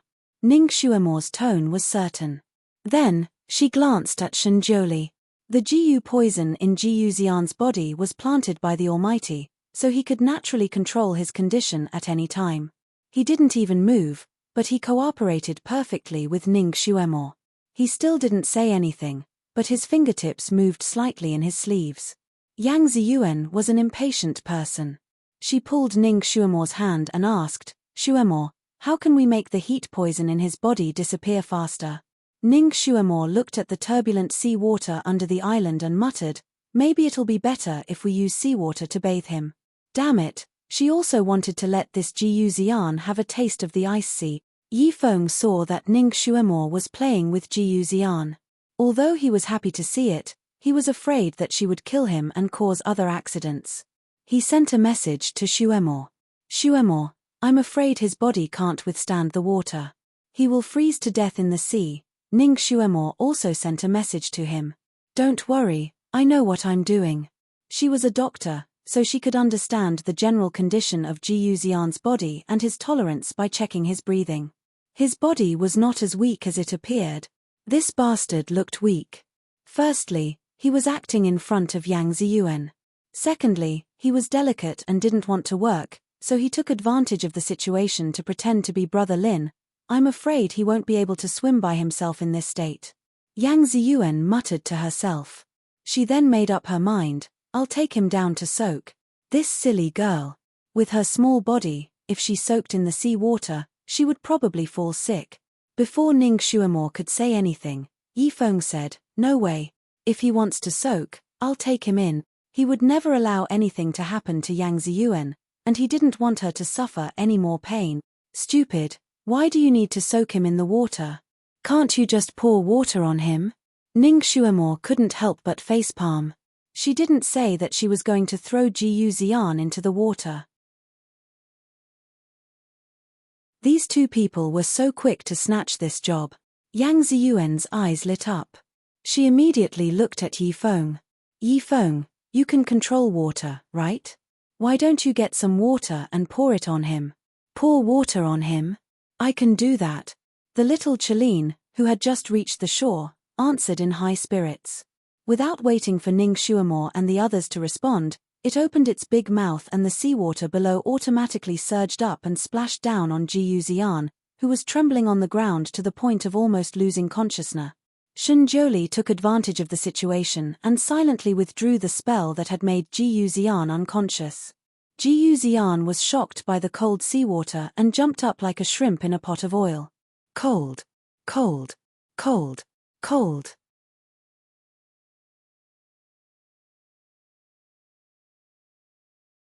Chapter 1007. Jiyu Xian's hands and feet were frozen stiff. Just as he jumped up, he tripped and tumbled down. Because the weather was too cold, his clothes were already frozen. He couldn't stop the momentum of the fall and slipped far away. Yang Ziyuan didn't manage to catch him, and could only look on helplessly as he screamed miserably and fell into the sea with a splash. Ziyan. Yang Ziyuan was scared out of her wits. She subconsciously wanted to jump as well, but Yi Feng stopped her. "Don't be afraid. Let me do it." He turned around and was about to jump into the sea to save Jiyu Ziyan, but Karine was one step ahead of him. She also jumped into the sea with a splash. After a while, Karine used her head to push Jiyu Ziyan out of the sea. Jiyu Ziyan was choking and freezing in the sea. His face was pale, his lips were bruised, and his eyes were tightly shut. This time, he really fainted. Yi Feng didn't wait for Yang Ziyuan to speak again and immediately performed first aid. He was very experienced in saving drowning people. After a while, Jiyu Ziyan finally woke up. As soon as he woke up, he shivered and stared at Yang Ziyuan's white bear fur coat. He couldn't wait to tear it off for her and put it on himself. Yang Ziyuan naturally knew that he was cold. She felt cold just looking at him with ice shards all over his body. However, for his health, she still advised him to endure it. "Ziyan, your body really can't get too hot. You will faint if you get too hot. You almost died just now. If I didn't let the cold air draw out the heat toxins in your body in time, you would still be unconscious. You have to endure it. As long as you find the ice flame flower, you will be fine after consuming it." Jiyu Ziyan's lips trembled a few times. He felt that he would freeze to death before he could find the ice flame flower. Now, from the tip of his hair to the soles of his feet, every cell in his body was screaming the word cold. Every blood vessel in his body was flowing with the word cold. Many parts of his body were so cold that he couldn't feel them. He couldn't even feel the existence of his little brother. Cold. He had never been so cold in his entire life. He never knew that falling into the water in this weather could be so cold. He felt that all the joints in his body were about to freeze. Every time he moved, they would make cracking sounds. Because his clothes were already frozen stiff, he was like a robot that couldn't support his body. "Ziyuan, help me, get a set of clothes." Even if he couldn't wear the bearskin robe, at the very least, he had to change into dry clothes. Otherwise, he might really freeze to death. Yang Ziyuan, however, was afraid that her previous efforts would be wasted if she didn't do it well. She immediately looked at Ning Xuemore. Ning Xuemore scrutinized Jiyu Ziyan's face. She couldn't play with him anymore, or she would die. She nodded. "You can change into dry clothes, but they can't be too thick."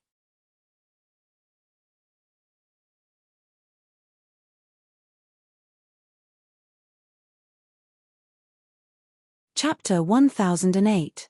But when the great god was dressed like this, no one felt cold for him. It was as if he was supposed to be like this, like a celestial being on top of a snowy mountain. Although Yang Ziyuan couldn't see Shinjoli's appearance clearly, she could still feel his aura. Although that person was traveling with them, he always felt like he was beyond the 9 heavens, separated from them by thousands of mountains and rivers. It made her feel like she was looking up at a tall mountain, and she never dared to treat him as a companion. How did Master Han cultivate this kind of temperament and strength of character? Perhaps only the venerable emperor could be compared to him. Ning Xuemore seemed to understand Yang Ziyuan's thoughts at this moment. Her man was praised by her good friend, and she was very proud. But her heart was moved, and she immediately took the opportunity to persuade Yang Ziyuan, "Ziyuan, the great god's physique belongs to the cold, and he can't be cold. His cultivation is shallow, and he often cultivated in places like the ice fields to improve his resistance to the cold. After a long time, his aura was revealed, and now he's not afraid of the cold." Yang Ziyuan's eyes lit up. She saw the interaction between Ning Xuemore and the great god with her own eyes. The two of them were so close, so it wasn't strange that Ning Xuemore knew about Master Han's past. So she believed that what Ning Xuemore said was true. She immediately persuaded Jiyu Ziyan, who was about to change his jacket into a cotton-padded one. She told him about Master Han's cultivation, and then pulled Jiyu Ziyan's ice-cold hand. "Ziyan, what Master Han can do, you're so smart, so you can definitely do it too. Just bear with it, and wait until you get used to it. Jiyu Xian was so cold that his joints were stiff. When he heard Yang Ziyuan's words, he almost burst into tears. How could he be compared to Master Han? He would probably be frozen to death if he got used to it. He didn't listen to Yang Ziyuan and limped towards the car. He wanted to rely on himself to take his clothes. Unfortunately, the red-crowned crane was too tall. It was almost as tall as a one-story building. If he was fine, he could easily jump onto the crane. However, his joints were as stiff as wood, and he could barely walk like a robot. There was no way he could jump onto a vehicle. He tried twice but to no avail. He turned around and looked at Yang Ziyuan with a face full of despair. Ziyuan, if you don't want me to die, help me, get a set of cotton robes. He was so cold that his tongue was almost tied up. Yang Ziyuan's heart softened when she saw how pitiful he looked. She looked at Ning Xuemore again. Ning Xuemore didn't say anything. She just glanced at Yi Feng. Yi Feng had also just jumped out of the frozen sea not long ago. When he came ashore, his limbs were also stiff. Even his hair was frozen into ice. However, he didn't say that he was cold. He even did this and that for them. He even hunted a big white bear. Compared to him, Jiyu Xian seemed so useless. Yang Ziyuan probably thought of this too. She tried to persuade Jiyu Xian to bear with it. Didn't Yi Feng manage to bear with it? Jiyu Xian was so angry that he blurted out, Yi Feng is a sharkman. He will be fine if he goes into the sea. Besides, he is full of love. He paused. Ning Xuemore chuckled, Child Jiyu, you're wrong. Yi Feng is indeed a sharkman. However, he is a sharkman from the warm sea in the south. He is not from here. He is not used to this sea. As for being full of love, Child Jiyu doesn't really love Ziyuan. Can't he bear with it for her? Can't he be full of love?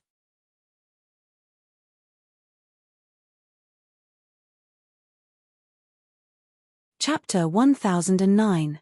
Jiyu Xian. He looked at Yang Ziyuan, who had been looking at him. I'm sincere to Ziyuan, but you guys make it sound so easy. Yang Ziyuan made up her mind and said, Xian, you have to bear with it. Otherwise, I'll accompany you. She raised her hand and was about to take off the bearskin coat. Yi Feng's expression changed. No. Ning Xuemore raised her hand and pressed Yang Ziyuan's hand down. She said with a faint smile, Ziyuan, don't be silly. Your physique is completely different from his. You can't bear any cold. Otherwise, if the cold enters your body, you'll have all kinds of problems. Child Jiyu is already very touched and happy that you accompanied him to this wasteland to look for medicine. How can he bear to let you freeze for no reason? If you get sick from the cold, he'll be heartbroken. Don't you think so? Child Jiyu. The last sentence was naturally directed at Jiyu Xian. What could Jiyu Xian say at this time?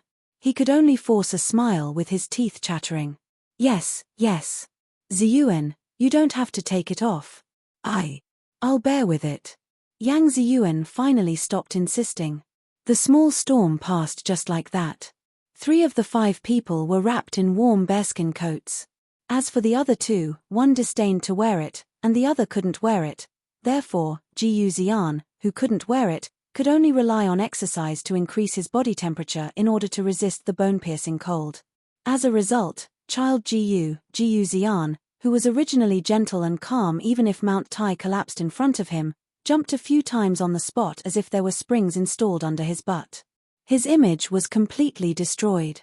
Yang Ziyuan's gaze followed Jiyu Xian, and she couldn't help but glance at Yi Feng. It turned out that he was just as cold when he jumped into the sea, but he was able to persevere without batting an eyelid. He even did so many things. Yi Feng was like a silent mountain, giving people a feeling of wanting to lean on him. On the other hand, Jiyu Xian was like a blooming flower. He was beautiful and attractive, but he could wither easily. Yang Ziyuan shook her head. No, Jiyu Xian was the man she had always liked. He would be her pillar in the future. She shouldn't use him as an analogy. Compared to him, all other men should be dung. Her gaze continued to follow Jiyu Xian. Everyone rested here for 4 to 5 hours before making their preparations. The cold weather caused people's physical strength to be depleted abnormally fast. Those who did not abstain from food were hungry again. Ning Xuemo pressed down on Shinjoli's hand that was about to reach for the food and suggested, "I heard that there is a type of fish here that is especially delicious. Yifeng, your grilled fish skills are pretty good. Why don't you show off your skills here? Little apple, go down and catch the fish." When she suggested this, Yifeng's heart skipped a beat.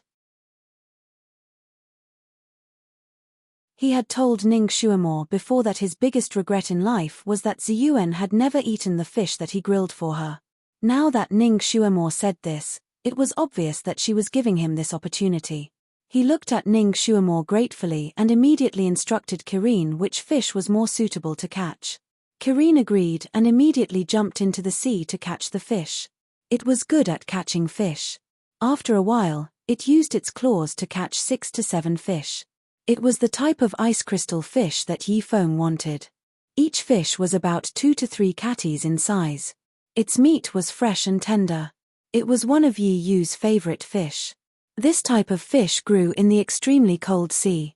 To sharkmen, this type of fish was an extremely rare delicacy. He had to use many things to exchange with other sea tribes to get one or two. At that time, Yifeng couldn't bear to eat it himself, so he cooked it all for Yi Yu.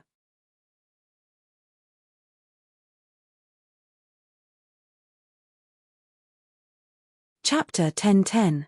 Now that he had seen this fish again, Yifeng recalled the scene from back then and felt an inexplicable complicated feeling in his heart. Yifeng's heartstrings couldn't help but tremble. He could finally roast the fish that she wanted to eat the most with his own hand. He had just slaughtered 2 fish when Jiyu Xian suddenly walked over, took the other 2 fish, and silently slaughtered them as well. Naturally, his technique wasn't as nimble as Yifeng's. He scraped the scales off the fish's skin and ruined the fish's beauty. Yifeng's heart ached for the fish, and he couldn't help but say, "You don't have to do it. I'll roast it for everyone to eat." Jiyu Xian glanced at him and smiled. "Brother Yi has been too busy for us recently. I can't bear to see Brother Yi so tired, so I'll roast the fish for us." After saying that, he took the 2 slaughtered fish and slowly roasted them over the bonfire. Yifeng. He couldn't help but look at Yang Ziyuan. Yang Ziyuan was already squatting beside Jiyu Xian.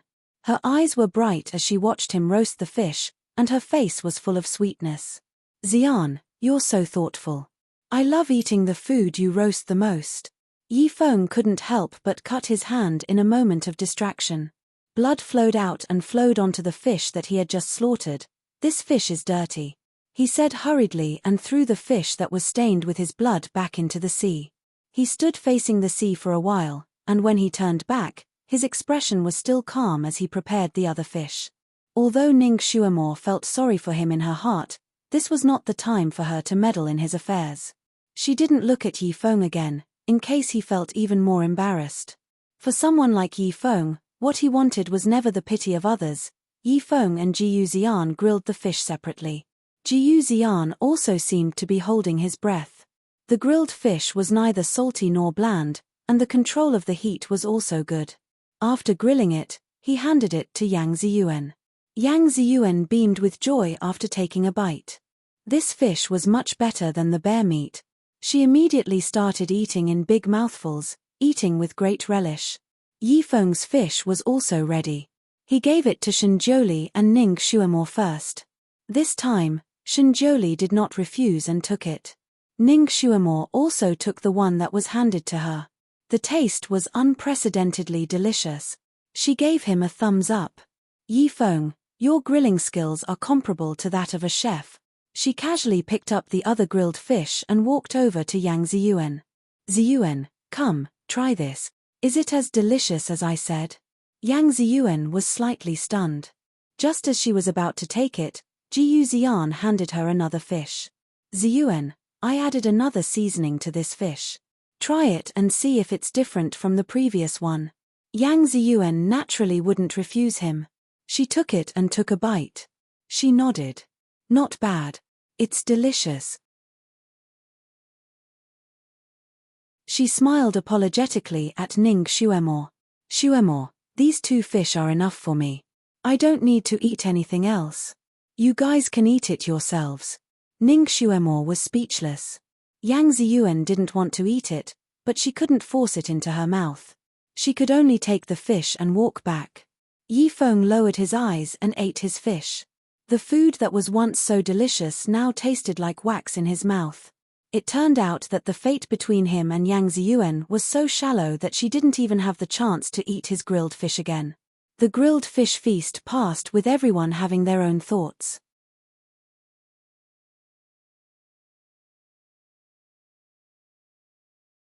Chapter 10-11. After eating the fish, the few of them continued on their journey. Ning Xuemore and Shenjiuli were still riding on Kirin's back. After Ning Xuemore finished another round of cultivation, she lay in the Almighty's arms and said gloomily, "Almighty, the fate between Yi Feng and Yang Ziyuan is really shallow." Yi Feng wanted to let Yang Ziyuan eat his grilled fish, but he couldn't even fulfill such a small wish. Shenjiuli said, "In this world, most things don't go your way." Yi Feng and Yang Ziyuan originally had fate, but in order to let Yi Yu reincarnate, he sacrificed their fate. Then what we're doing now, is there still no possibility between them? It's hard to say. Right now, everything is unknown. Shenjiuli shook his head. In any case, it's better than having no fate at all. Ning Xuemore sighed deeply. She suddenly thought of something and looked up at the Almighty. "Almighty, are we fated to be together?" Shenjiuli paused, looked down at her and asked, "What do you think?" Ning Xuemore giggled. "I guess it's fate. It seems like I can't avoid you no matter where I go. Our fates might be intertwined. There are so many fates that I can't count them all." Shenjiuli was speechless. She made it sound like he would always stick to her. The fate between him and her, it seemed like even he couldn't see it. However, it should be fate, right?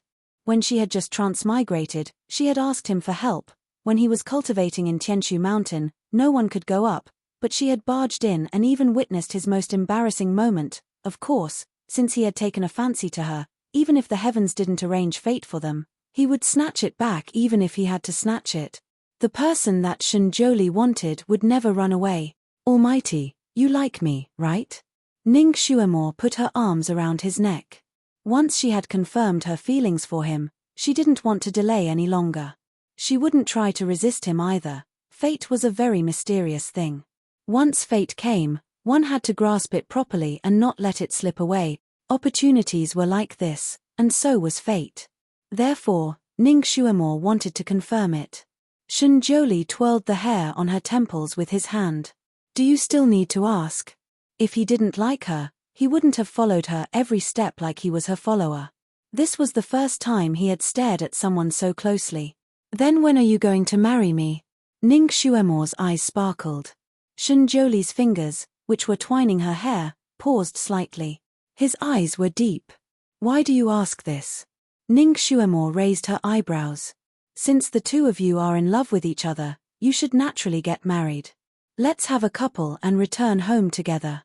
Don't tell me you never planned to marry me." Of course he was going to marry her. However, he couldn't say it until the time was right. Looking at Ning Xuemore's eyes that were as bright as stars, Shenjiuli felt apologetic for the first time. He could only vaguely say, "Everything is up to fate."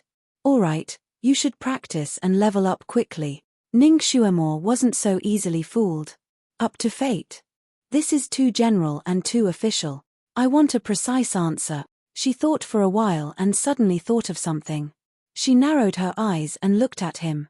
"Almighty, don't tell me you already have a wife. You only want to have a concubine with me."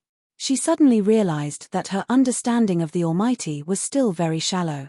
Other than knowing that he was the overlord of the Sun-Moon sect, the #1 person on this continent, and a friend of Rong Yuishan and Yunshi, she really didn't know anything else.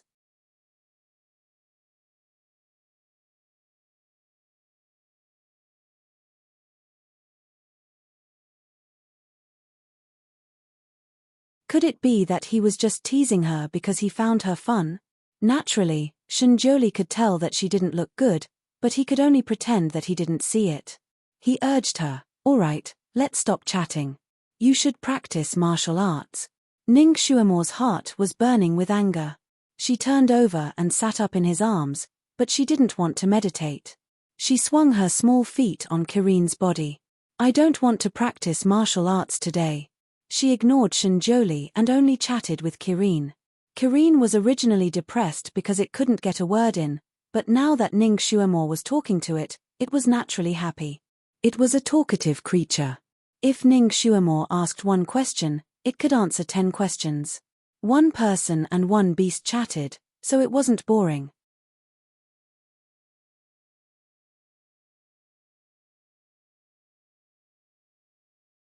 Chapter 10:13. Shinjoli was completely ignored by her. After flying for another day, the weather had become extremely bad. The north wind was bitterly cold, and the snowflakes were as big as plates. When they blew on their faces, they were as sharp as blades. In front of them was a vast expanse of ice. It was similar to the scenery of the North and South Poles in documentaries. Everywhere they looked, they could only see white snow. Snowy mountains, snowy valleys, snowy peaks, there were no other colors between heaven and earth. The ground was covered with a thick layer of ice, and on top of the ice was a thick layer of snow. As soon as the giant crane landed, its 2 long legs sank into the snow. It was so scared that it screamed and almost flipped over the carriage on its back. In such extreme cold, Jiyu Xian was wearing a cotton coat. Even so, when he opened the carriage curtain, he was sucked in a large mouthful of icy wind. He choked and coughed for a while. Seeing such deep snow, he did not want to come out of the carriage. His gaze fell on Ning Xuemor. Where is the ice flame flower? Ning Xuemor only replied with one word, find it. Jiyu Xian was stunned. He looked around and could not see the end of the vast expanse of ice. How was he going to find it? How am I going to find it? How long will it take? He had not even started looking, but he was already worried. Ning Xuemor smiled coldly. There are so many people running around for you. We are not annoyed, but you are? This sentence made Jiyu Xian choke.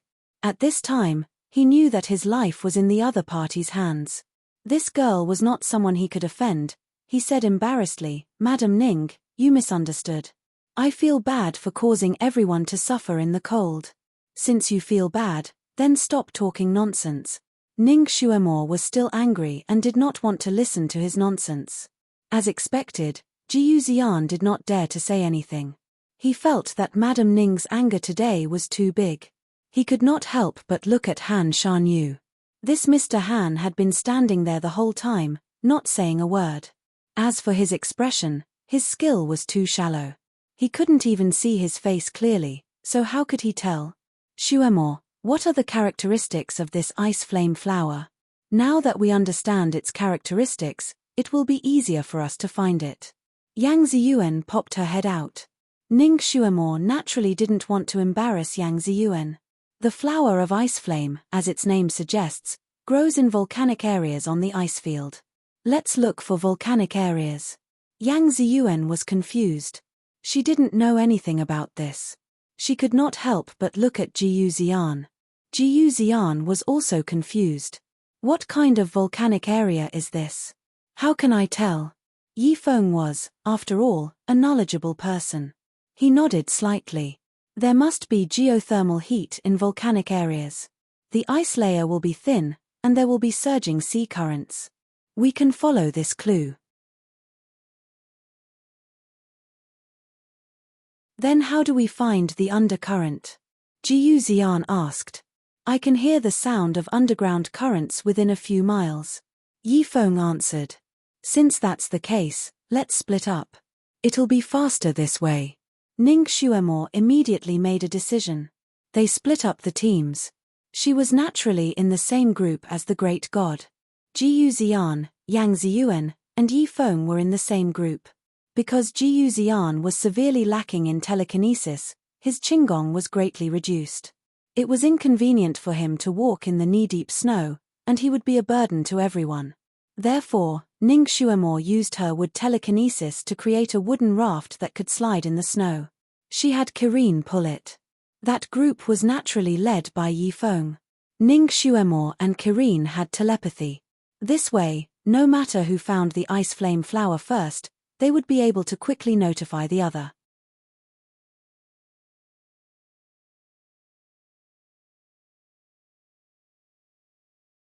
Chapter 10:14.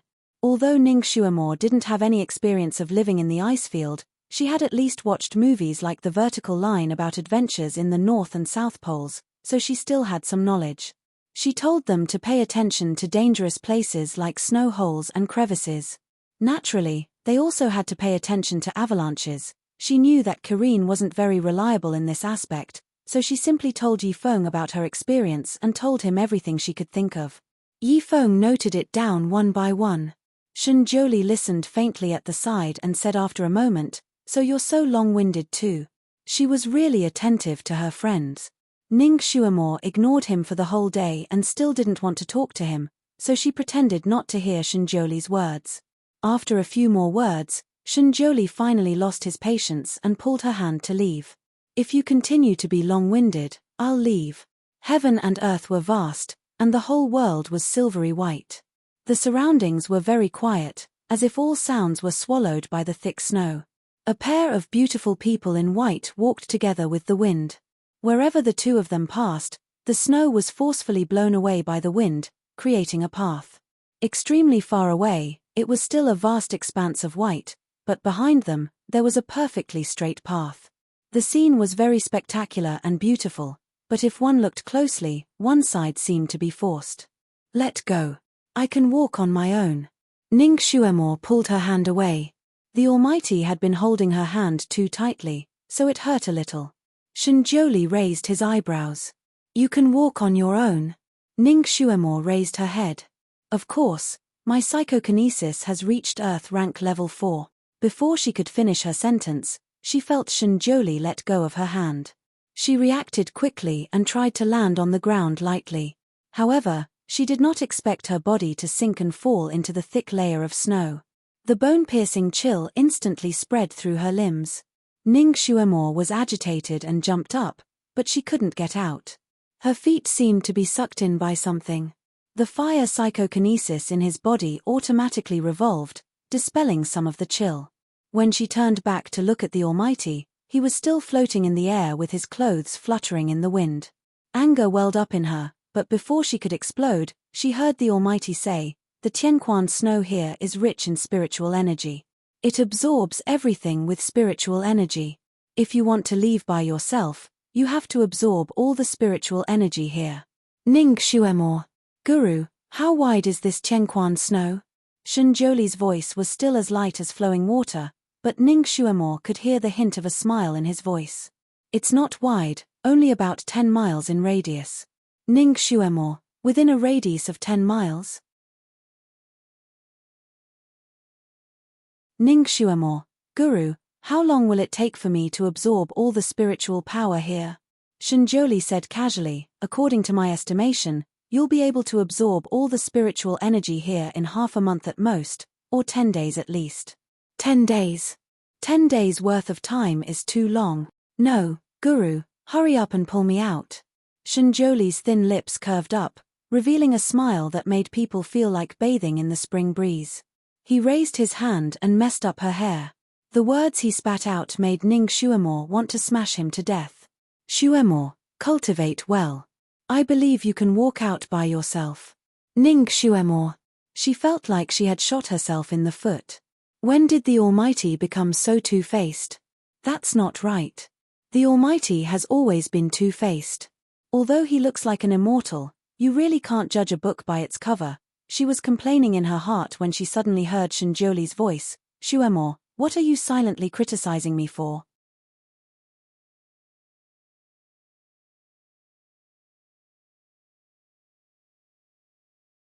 Chapter 10:15.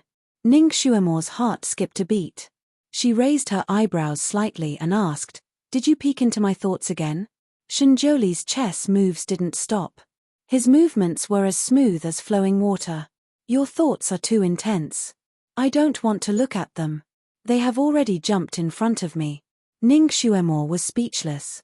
Her thoughts were already so wild that they could jump around the entire ice field. Would she be able to use her willpower to detect her surroundings if she continued to cultivate? Oh right, could Yifeng's group last for 10 days on the ice field? She was forced to be planted here by the Almighty like a carrot and couldn't move for 10 days. What if something happened to Yifeng? Ning Xuemore said, Almighty, I don't mind if you plant me here. But if something happens to Yifeng, we must get there in time. However, he would have to pull her out like a carrot. She felt embarrassed just thinking about it. She really cared about her friends all the time. Shenjioli patted her head and said, I know what to do. Ning Xuemore gritted her teeth and finally calmed down. She worked hard to operate the fire psychokinesis in her body. On one hand, she maintained her body temperature, and on the other hand, she absorbed the spiritual power in Tianquan snow. Perhaps it was because no one had ever discovered the heavenly spring snow in this place, but the spiritual energy within it had accumulated to a terrifying degree after 10,000 years. When Ning Xuemore started to absorb it, she felt the spiritual energy within the heavenly spring snow rush towards her like a monstrous wave. The impact almost caused her meridians to rupture. It was no longer her absorbing the spiritual power. It was the spiritual power rushing into her body. Ning Xuemore almost fainted from the spiritual power. She felt the spiritual power in her body rushing everywhere. It was so strong that it almost broke her body. At this critical moment, the Almighty's cold voice sounded like flowing water. It was soothing and calming, absorb the spiritual power of heaven and earth.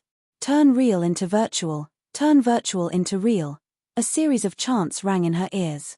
She had never heard of them before. In such an uncomfortable moment, his incantation was like a sweet spring to her. She immediately absorbed it with all her might. Usually, she would only be able to understand the meaning of the incantation after seeing it twice. Now, she immediately understood it after hearing it once. She immediately followed his instructions to cultivate, digesting and absorbing the spiritual energy that came from the snow into her body. As time passed by, the spirit energy that surged into her body was gradually absorbed by her meridians and converted into psychokinesis. It washed the 2 psychokinesis spiritual roots in her body over and over again. Under such powerful scouring, her 2 spirit roots were growing at a speed visible to the naked eye, becoming thicker and brighter.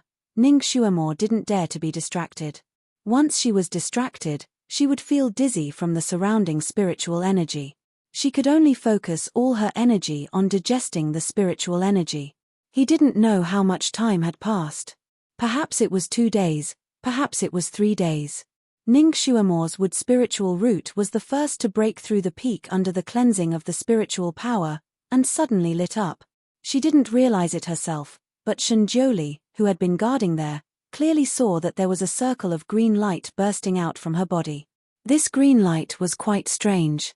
It was green in the middle, and when it spread out, the edges were a beautiful red. Within the red, there was a faint purple. It was like a circle of strange Buddha's light was surrounding her. It resonated with the aurora flashing in the sky from time to time, and it was very beautiful. She had leveled up. Her blood vessels were much smoother in a split second. The surging psychokinesis flowed in her body, as if it was changing her muscles and bones. Everywhere it passed, it was cool and refreshing.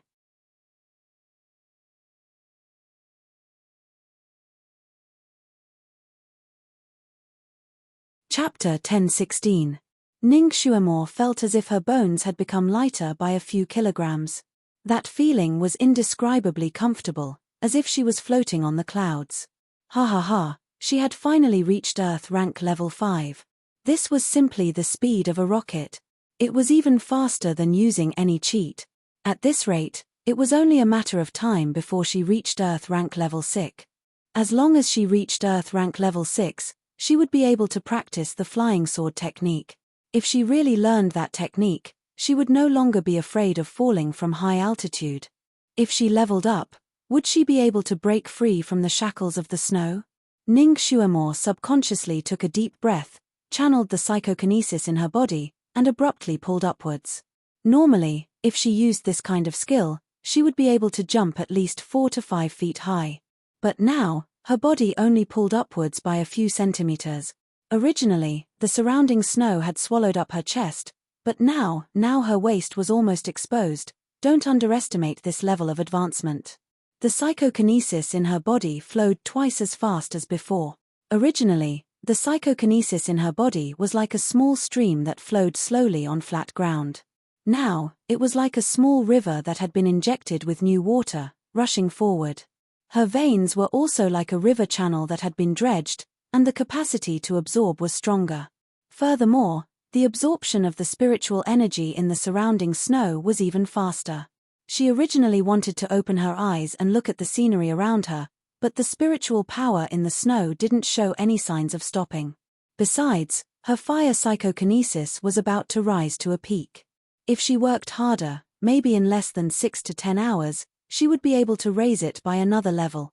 She gathered her thoughts and once again channeled her power inside. Just as she expected, after she cultivated for a few more hours, her fire psychokinesis had also leveled up to Earth rank level 3. After such a large round of cultivation, she had absorbed a lot of the spiritual energy in the Tianquan snow around her.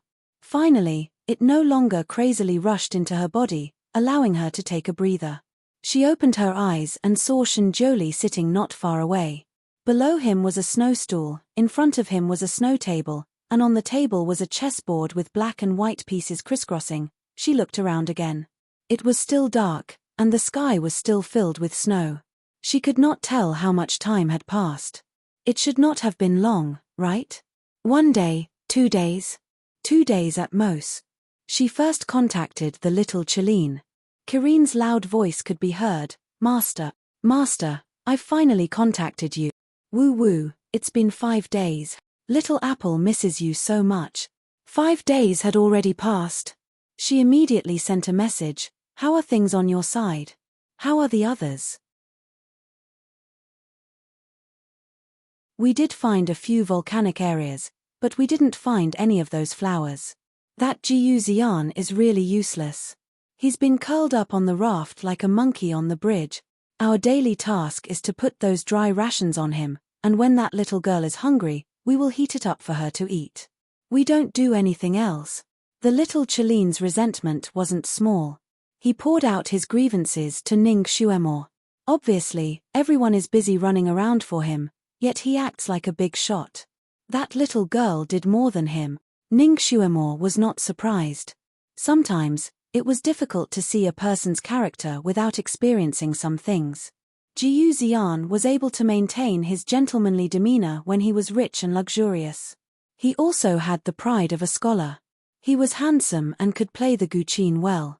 Naturally, he was able to win the admiration of everyone.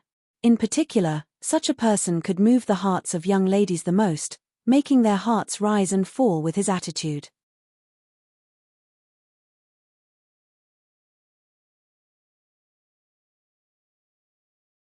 Chapter 10:17. Once he experienced real hardships with Jiu Xian, the flaws in his character would be exposed. For example, selfishness, laziness, and heartlessness. When he was with Ning Xuemor, these flaws in his character were already exposed. Now that he was with Yi Feng and the others in such a harsh place for 5 days, it was natural that more of these flaws would be exposed. What about Yi Feng? Ning Xuemor asked. Yi Feng is all round. Kirin praised. At night, he built the igloo to keep everyone warm, looked for undercurrents, repaired the broken wooden raft, and fought with the snow wolves. He did almost all of it by himself. I dare to bet that if it weren't for him, that Jiu Xian wouldn't have survived a day here. He would have died long ago. What about Ziyuan? How is she? That chick? Well, besides blindly falling in love with a scumbag, that chick is also a responsible person. When the snow wolves attacked, she also fought. Her arm was scratched, and Jiu Xian said a lot of strange things. I'm so angry. If Master didn't tell me in advance, I would have killed him with my claws. They actually encountered a pack of snow wolves. Although Ning Xuemor didn't see the battle, it must have been very dangerous. Otherwise, Yang Ziyuan wouldn't have been injured. What's going on? Tell me. Ning Xuemor had been cultivating here for 5 days, so she naturally wanted to know the specific situation over there. Kirin was a chatterbox. As expected, she vividly described the situation at that time. It turned out that their group had been running around for a day without any results. They were all cold, hungry, and tired. Yifeng found a place to shelter from the wind and used ice to build the igloo again. The ice shell under their feet was very hard, so it wasn't easy for Yifeng to get the ice. It took a lot of effort to get a piece of ice. Therefore, Yifeng's igloo was not very big. It could barely accommodate 3 people. Jiyu Xian had been holding it in for a few days. This time, he couldn't hold it in any longer. He said that it was too crowded in here and that it wasn't good for his recovery. It was also bad for Yang Ziyuan's health. He politely asked Yifeng to build another one. There was really no need to squeeze in with them. If Ning Xuemo were here, she would probably throw Jiyu Xian out without a second thought and let him build an igloo by himself. Don't be so picky when you're using someone else's.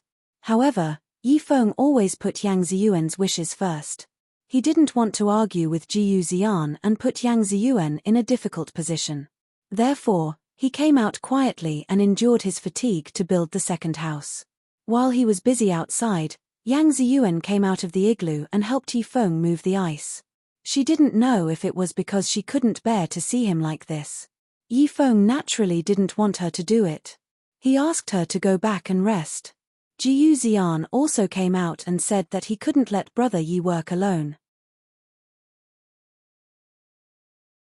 He also started to help. However, he didn't have enough psychokinesis. His hands were more delicate than a woman's. He only managed to pry 2 pieces of ice off, and a layer of oily skin was worn out. Not only that, his hand slipped, and the ice fell to the ground.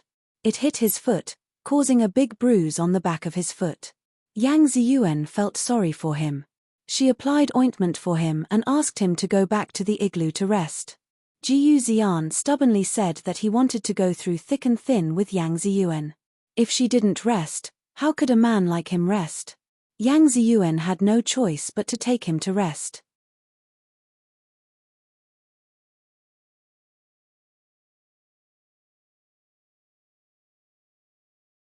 Chapter 10:18. Yifeng spent a lot of energy to build a smaller igloo. Yang Ziyuan's igloo was covered with 2 layers of snow wolf fur, and the door was also made with snow wolf fur to block the wind, so it was warmer. Because all the warm things were used for the other igloo, Yifeng's small igloo had nothing left. Only the half of the bearskin he was wearing could at least ward off the cold wind. Among their group, Yifeng spent the most energy and was also the most tired, so his rest time was also the shortest. He was also exhausted. After the igloo was finished, he asked Karine to help keep watch for a while, and then he went into the igloo and fell asleep.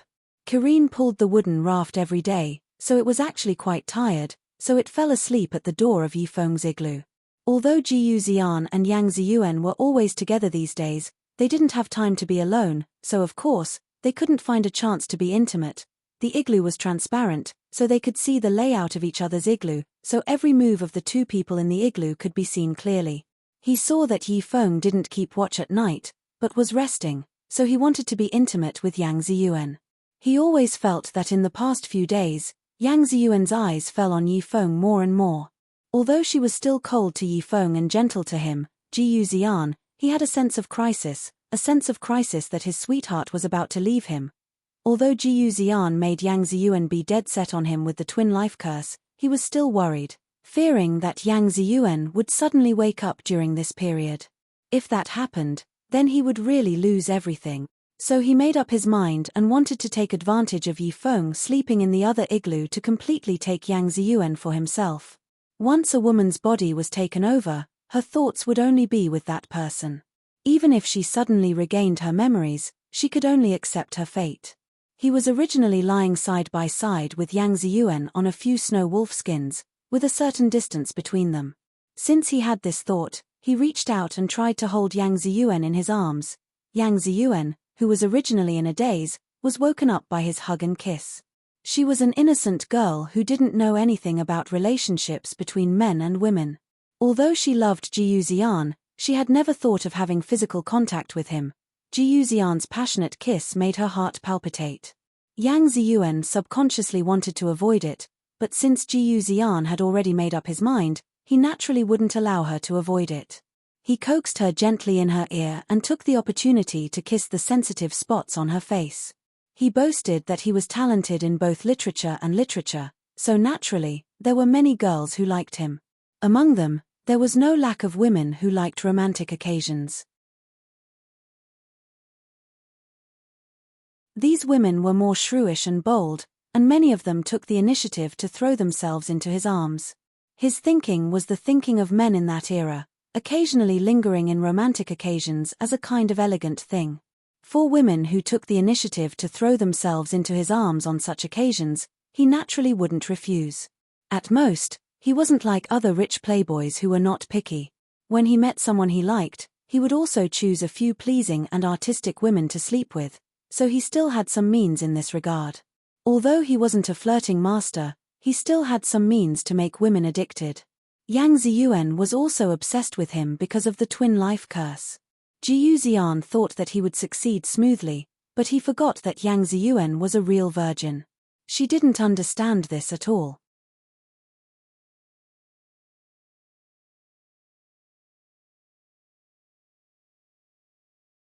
Chapter 10:19. Therefore, when Jiyu Xian kissed Yang Ziyuan, she was still obedient and let him do whatever he wanted. However, when he started to have other thoughts and started to touch her, she struggled as if she was scared. Yang Ziyuan also knew a bit of kung fu, so she unconsciously used her knee and bumped into his private part. Therefore, Jiyu Xian groaned and rolled to the side. He was in so much pain that he broke out in a cold sweat. Yang Ziyuan finally got her freedom. She was panicked and confused. She didn't dare to stay in the same room with Jiyu Xian. She broke free from his restraint and wanted to run out. Later, when she heard something behind her, she turned around to look at him. She was shocked when she saw Jiyu Xian rolling around in pain. She walked back to him and wanted to see how he was doing. However, Jiyu Xian took the opportunity to push her down and forcefully hold her down. He whispered in her ear that they were going to be husband and wife, and that this was the duty of a husband and wife. If she really liked him, then she had to accept him. When he said this, although Yang Ziyuan was scared, she didn't dare to struggle anymore.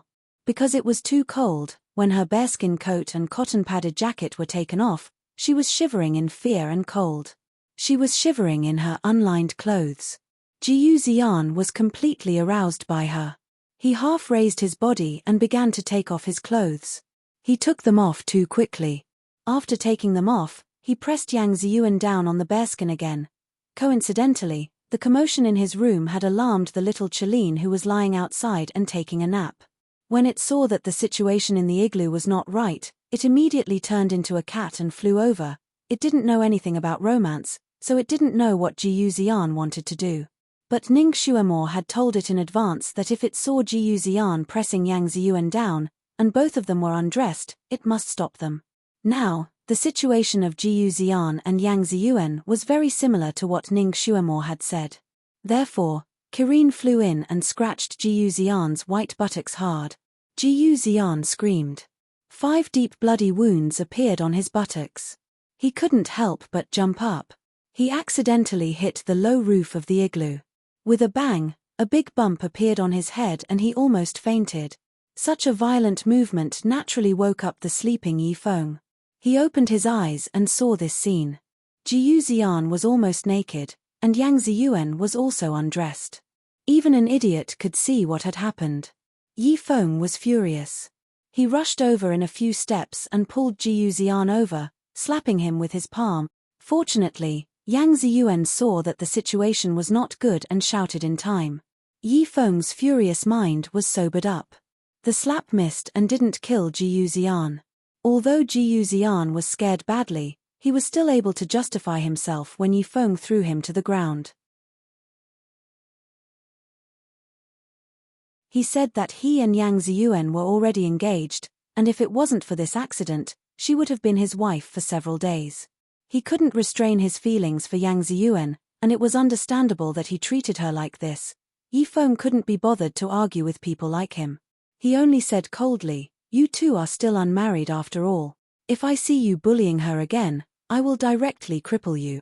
After saying this, he pulled Yang Ziyuan, who had already put on her clothes, out of the igloo. He put her in his own igloo, while Yi Feng himself stood guard outside of the igloo.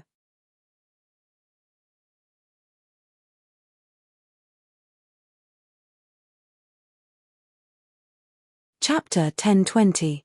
After such a ruckus, Yi Feng, who had not had a good rest for several days and nights, did not dare to sleep anymore. Over the past few days, he and Karine had been taking turns to keep watch at night. Karine was not very reliable, so Yi Feng did not dare to put the heavy responsibility of keeping watch on him. Only when he could not hold on any longer would he let Karine take over for a while. After such a thing happened, he simply did not want to sleep. And Jiyu Xian, who had lost so much face this time, did not dare to mess around anymore. He was angry and hateful, but he did not dare to really lose his temper. Although Yi Feng had been merciful to him, it was only for the sake of Yang Ziyuan. If he really pissed him off, the situation would be difficult to deal with. Not to mention, he was still counting on Yi Feng to help him find the ice flame flower to treat his illness. So although he hated Yi Feng so much in his heart, he did not dare to show it on his face. He treated the wound on his butt and lay down to rest again. Perhaps the smell of blood on his body had spread too far, or perhaps it was just a coincidence. In the latter half of the night, they were surrounded by a pack of snow wolves. In fact, they had encountered snow wolves along the way, but they were only in 2s and 3s. Other than giving Yi Feng and the others a few wolf fur mattresses, they did not pose a threat to them. But this time, there was a large pack of snow wolves. There were a total of 200 to 300 of them. Karine was originally sleeping with Yang Ziyuan in the igloo. When she heard the commotion, Yi Feng had already started fighting with the pack of wolves outside. The snow wolves here were unusually tall and fierce. Because it was not easy to find food on the ice field, their eyes were all red from hunger. Moreover, they were led by a wolf. By the time Yi Feng discovered them, they had already been surrounded. Yi Feng ordered Karine to take care of the 2 people in the igloo while fighting with the pack of wolves in the snowstorm. Because Jiyu Xian and Yang Ziyuan were in 2 separate igloo, Karine could only guard one igloo and not the other. It also had a problem with Jiyu Xian, so it mainly guarded the igloo where Yang Ziyuan was. When it saw that Jiyu Xian was in danger, it reluctantly went to help. In the face of life and death, Jiyu Xian naturally did not dare to pretend to be weak. He shouted for help and tried his best to defend himself. Fortunately, the door of his igloo was very narrow and only one snow wolf at a time. The snow wolves were ferocious. With his current strength, he was no match for them. If Karine did not rush over to help him and tear the snow wolves into pieces in time, he was afraid that he would not be able to hold on for more than a quarter of an hour. Karine felt that this was not a solution, so it let Jiyu Xian ride on its back and sent him to meet up with Yang Ziyuan. The 2 of them were in the igloo, so Karine would not be tired from running back and forth. Moreover, the 2 of them would be safer. However, Jiyu Xian was frightened by the pack of wolves outside and did not dare to come out of the igloo no matter what. Yang Ziyuan, on the other hand, saw that the situation was not right and immediately rushed out of the igloo where she was hiding. She wanted to meet up with Jiyu Xian. She rushed out too recklessly and did not inform Yi Feng and Karine in advance. When Yi Feng realized that something was wrong, Yang Ziyuan was already surrounded by 4 or 5 snow wolves. Yi Feng was originally looking for the leader of the pack of wolves. When he turned his head and saw the situation, he was frightened. He ignored the wolves around him and rushed towards Yang Ziyuan. He finally saved Yang Ziyuan, but one of Yang Ziyuan's arms was bitten by a snow wolf.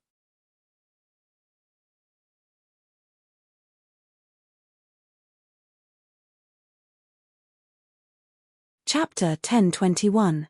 Yi Feng was also scratched in the ribs by a wolf as he was too anxious to save Yang Ziyuan and was bleeding profusely.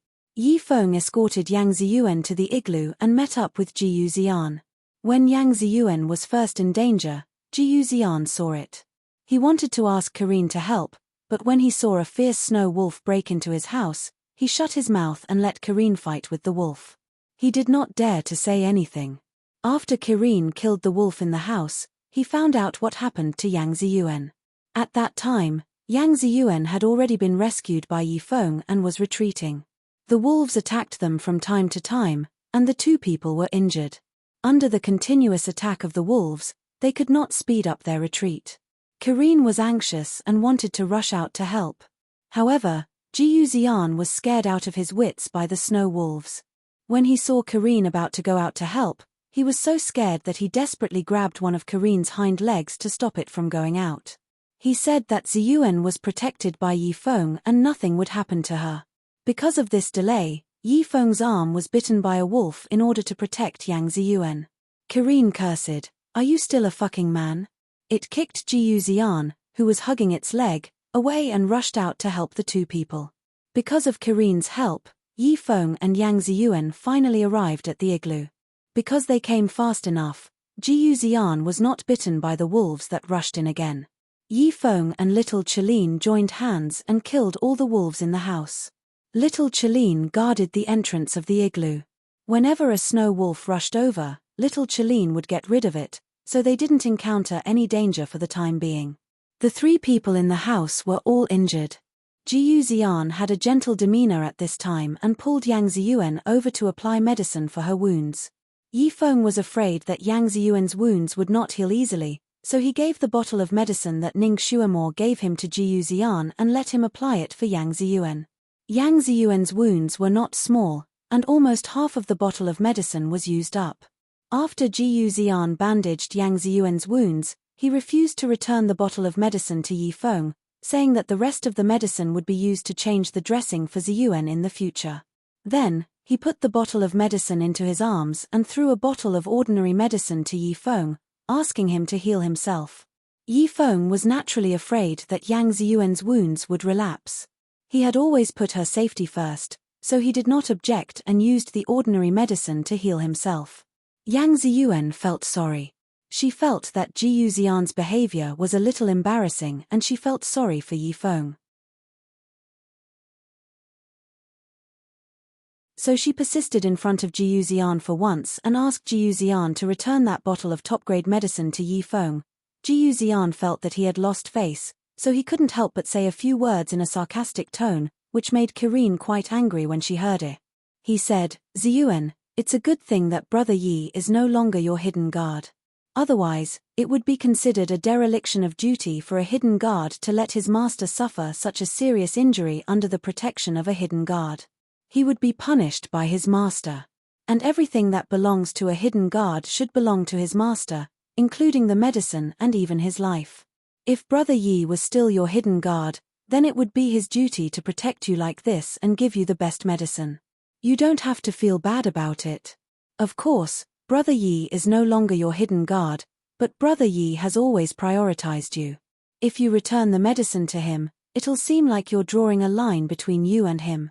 Brother Yi will be very sad."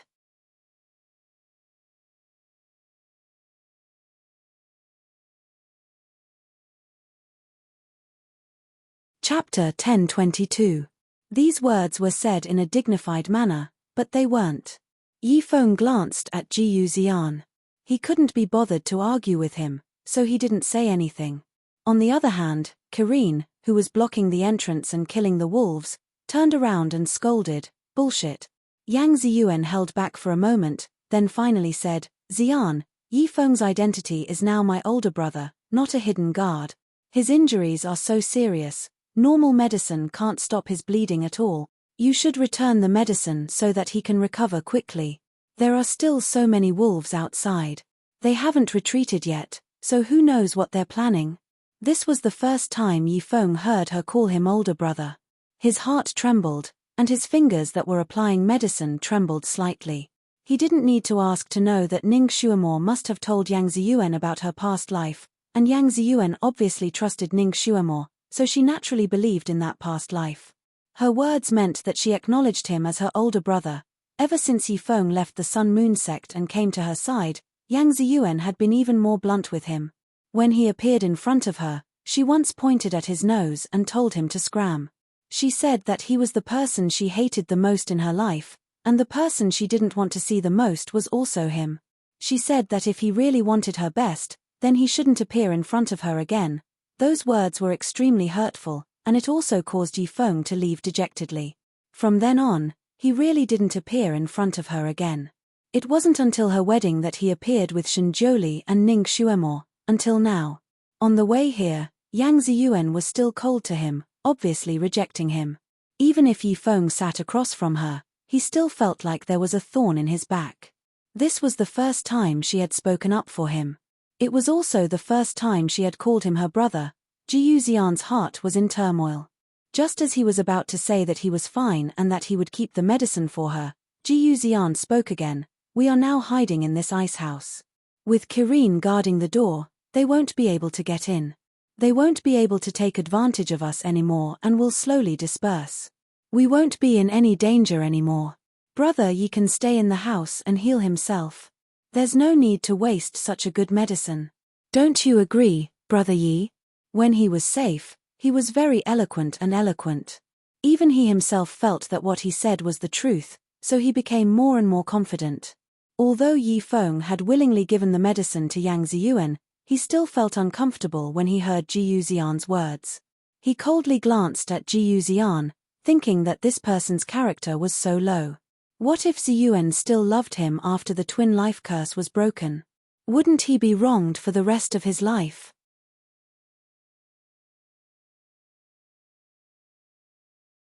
Yang Ziyuan also faintly felt that the person she loved was not right in terms of character, which made her feel slightly disappointed. After going through such a series of crises, the disgust she had for Yi Feng in her bones was gradually disappearing. Her gaze could not help but linger on his body. She was quite disapproving of Ji Yuxian's words. Just as she was about to say something, she suddenly heard a loud bang and the ice house shook.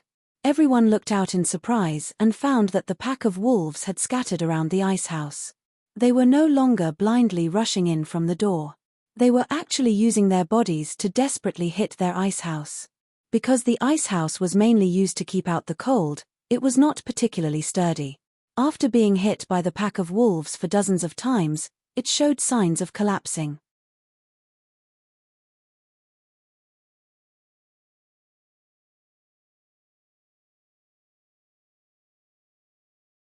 Chapter 10:23. Once the igloo collapsed, these people would once again be exposed to the wolves.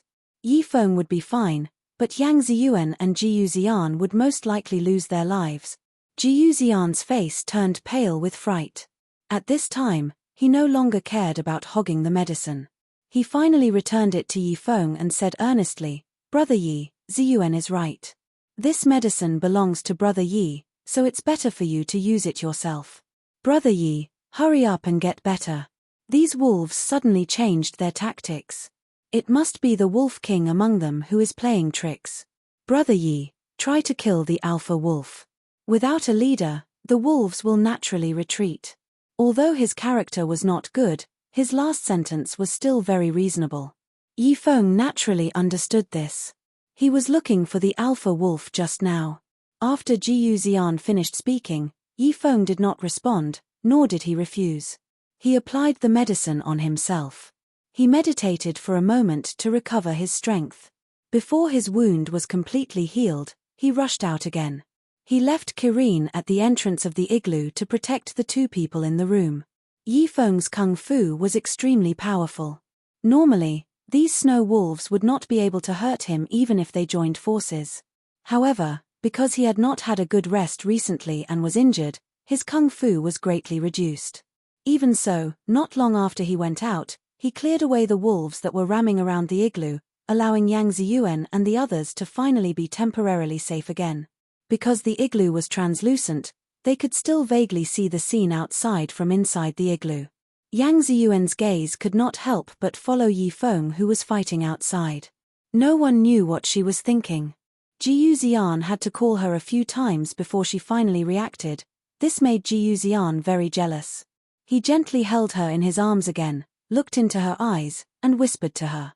Naturally, he also took the opportunity to strengthen the control of the twin curse. After this happened a few times, Yang Ziyuan's gaze finally stopped looking outside. She could not help but follow him. After Ji Yuxian killed Yang Ziyuan, he was actually very concerned about Yi Feng's results. After all, they could only be truly out of danger if Yi Feng killed the alpha wolf. He saw that after Yi Feng killed more than a dozen snow wolves, he was caught off guard and was bitten on the thigh by a wolf. He fell to the ground. Jiyu Xian was still shocked, but he held back and did not say anything. Instead, he held Yang Ziyuan in his arms, who wanted to look back again, in case she saw that scene, and ordered Kirin to save them. Yi Feng was surrounded by the pack of wolves. Jiyu Xian only saw wolves being slapped away from time to time, but he could not see Yi Feng's situation. Just as he was about to jump out of his skin, he noticed that the pack of wolves flashed in all directions. A shadow that was much more powerful than the other snow wolves descended from the sky and pounced on Yi Feng, who was still lying on the ground. It wanted to kill him with one blow. This was the alpha wolf that commanded the pack of wolves.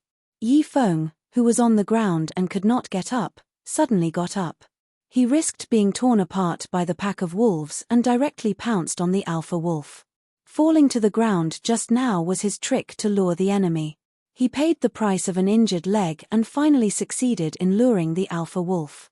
After another fierce battle, Yi Feng finally killed the alpha wolf. The pack of wolves had no leader. Knowing that they could not gain any advantage here, the pack of wolves finally dispersed and resolved this crisis. Yi Feng was injured in many places. Fortunately, he had the medicine that Ning Xuemo gave him. Otherwise, he was afraid that he would lose his life here.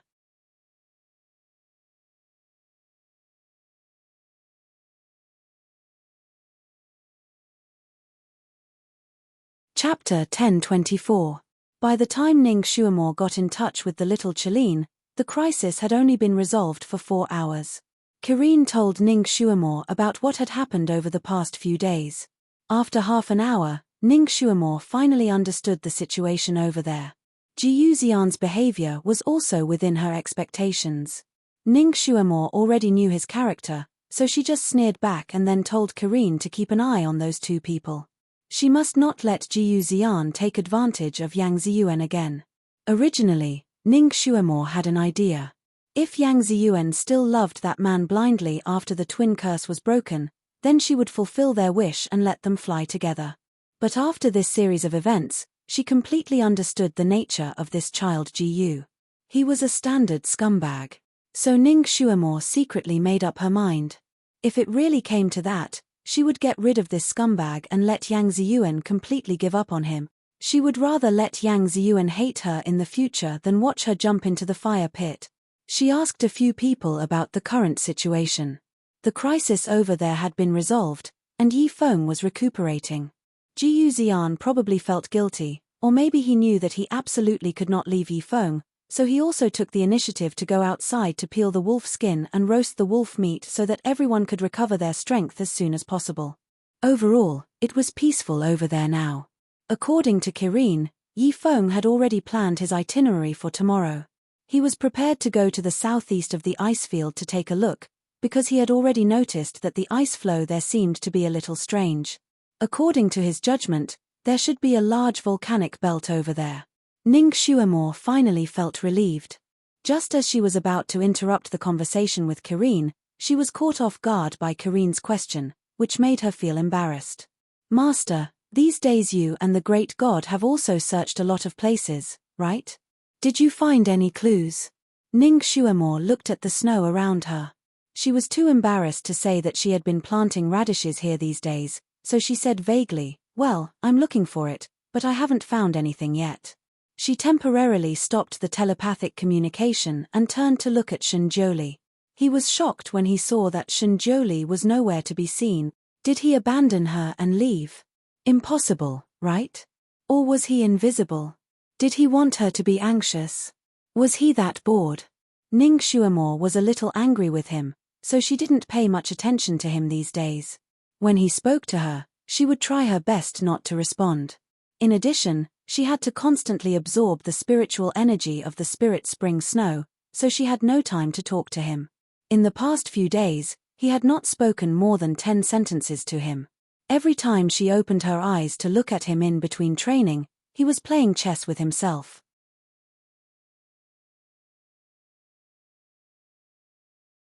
He was enjoying himself playing chess. When she opened her eyes, he would sometimes ask her a question or two, but 9 times out of 10, she would not answer. After looking at him, she would close her eyes and continue to train, ignoring his questions. After a few times, Shinjoli no longer touched her soft rebuff. Now he simply disappeared with her. She looked around.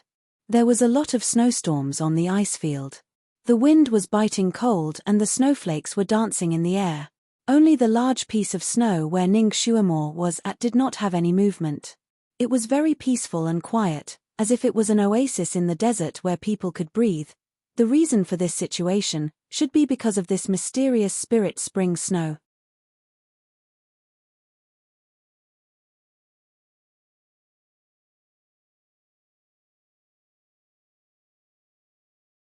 Chapter 10:25. She hated the fact that the Almighty was pulling her as he ran, so she didn't see her surroundings clearly and let him go. She was trapped here and couldn't get out until now. Ning Shuamore once again tried to struggle outwards, but after struggling for a few centimeters, she couldn't break free anymore. It seemed that Shinjoli was right. She had to suck up all the spiritual energy in the spirit spring snow to get out. She closed her eyes and was about to circulate her energy again when she suddenly heard heavy footsteps from afar, as if a small mountain was moving towards her at high speed. Her heart jumped and she quickly opened her eyes. Looking in the direction of the sound, her expression changed. A snow bear. A super snow bear that was twice as big as the one Yifeng killed on Ice Island a few days ago was running towards her like a moving small mountain. Its running speed was not slow. Perhaps it was trying to avoid the ice and snow, or perhaps it smelled Ning Shuamore's scent and decided to treat her as its next meal. Therefore, it directly ran towards Ning Shuamore's direction. Such a heavy body, but it ran as if it was flying in the snow. In the blink of an eye, it was already at the edge of the snow. Its silver fur was like satin, and its pair of eyes were like blood-red lanterns. It stared fixedly at Ning Shuamore, who was trapped there. Suddenly, it raised its head and let out a long roar. Its 2 claws opened wide as its body leaped up, gliding several li in the air. It was like a bear mountain as it came crashing down on Ning Shuamore. Damn it! This stupid bear knew how to glide in the air. Now that Ning Shuamore was planted here, she had nowhere to hide. She could only watch helplessly as that guy pounced on her. Damn it, if she was hit by this bear, wouldn't she become a meat patty? Maybe it misjudged the direction, but the big white bear missed and fell about 10 meters away from Ning Shuamore. Half of its body was buried in the snow, and then, it couldn't move anymore. The big white bear didn't get what it wanted to eat, but it was very angry that it was trapped here. It was obviously a hot-tempered creature, as its roars resounded throughout the entire snowfield. It stared at Ning Shuamore and struggled with all its might, but it couldn't move. It waved its 2 bare claws at Ning Shuamore, and the wind it created blew Ning Shuamore's hair into a mess. Its imposing manner was extremely shocking. After Ning Shuamore glanced at it a few times, she knew that this fellow would not be able to come over for the time being, so she ignored it. However, this fellow's cries were extremely noisy. One after another, the bear's roars rang in her ears without any intention of stopping. Ning Shuamore was greatly disturbed. She simply made a few snowballs and threw them over, wanting to block its wide-open mouth. However, this guy was smart. He used his bare paw to slap the snowball away and continued to roar at Ning Shuamore. Seeing that the delicious food was right in front of its eyes, but it couldn't eat it, it was very angry. After roaring for a while, it had an idea. It opened its mouth, and a large column of water shot out from its mouth towards Ning Shuamore. It wanted to drown Ning Shuamore to death first before anything else. Ning Shuamore was naturally prepared.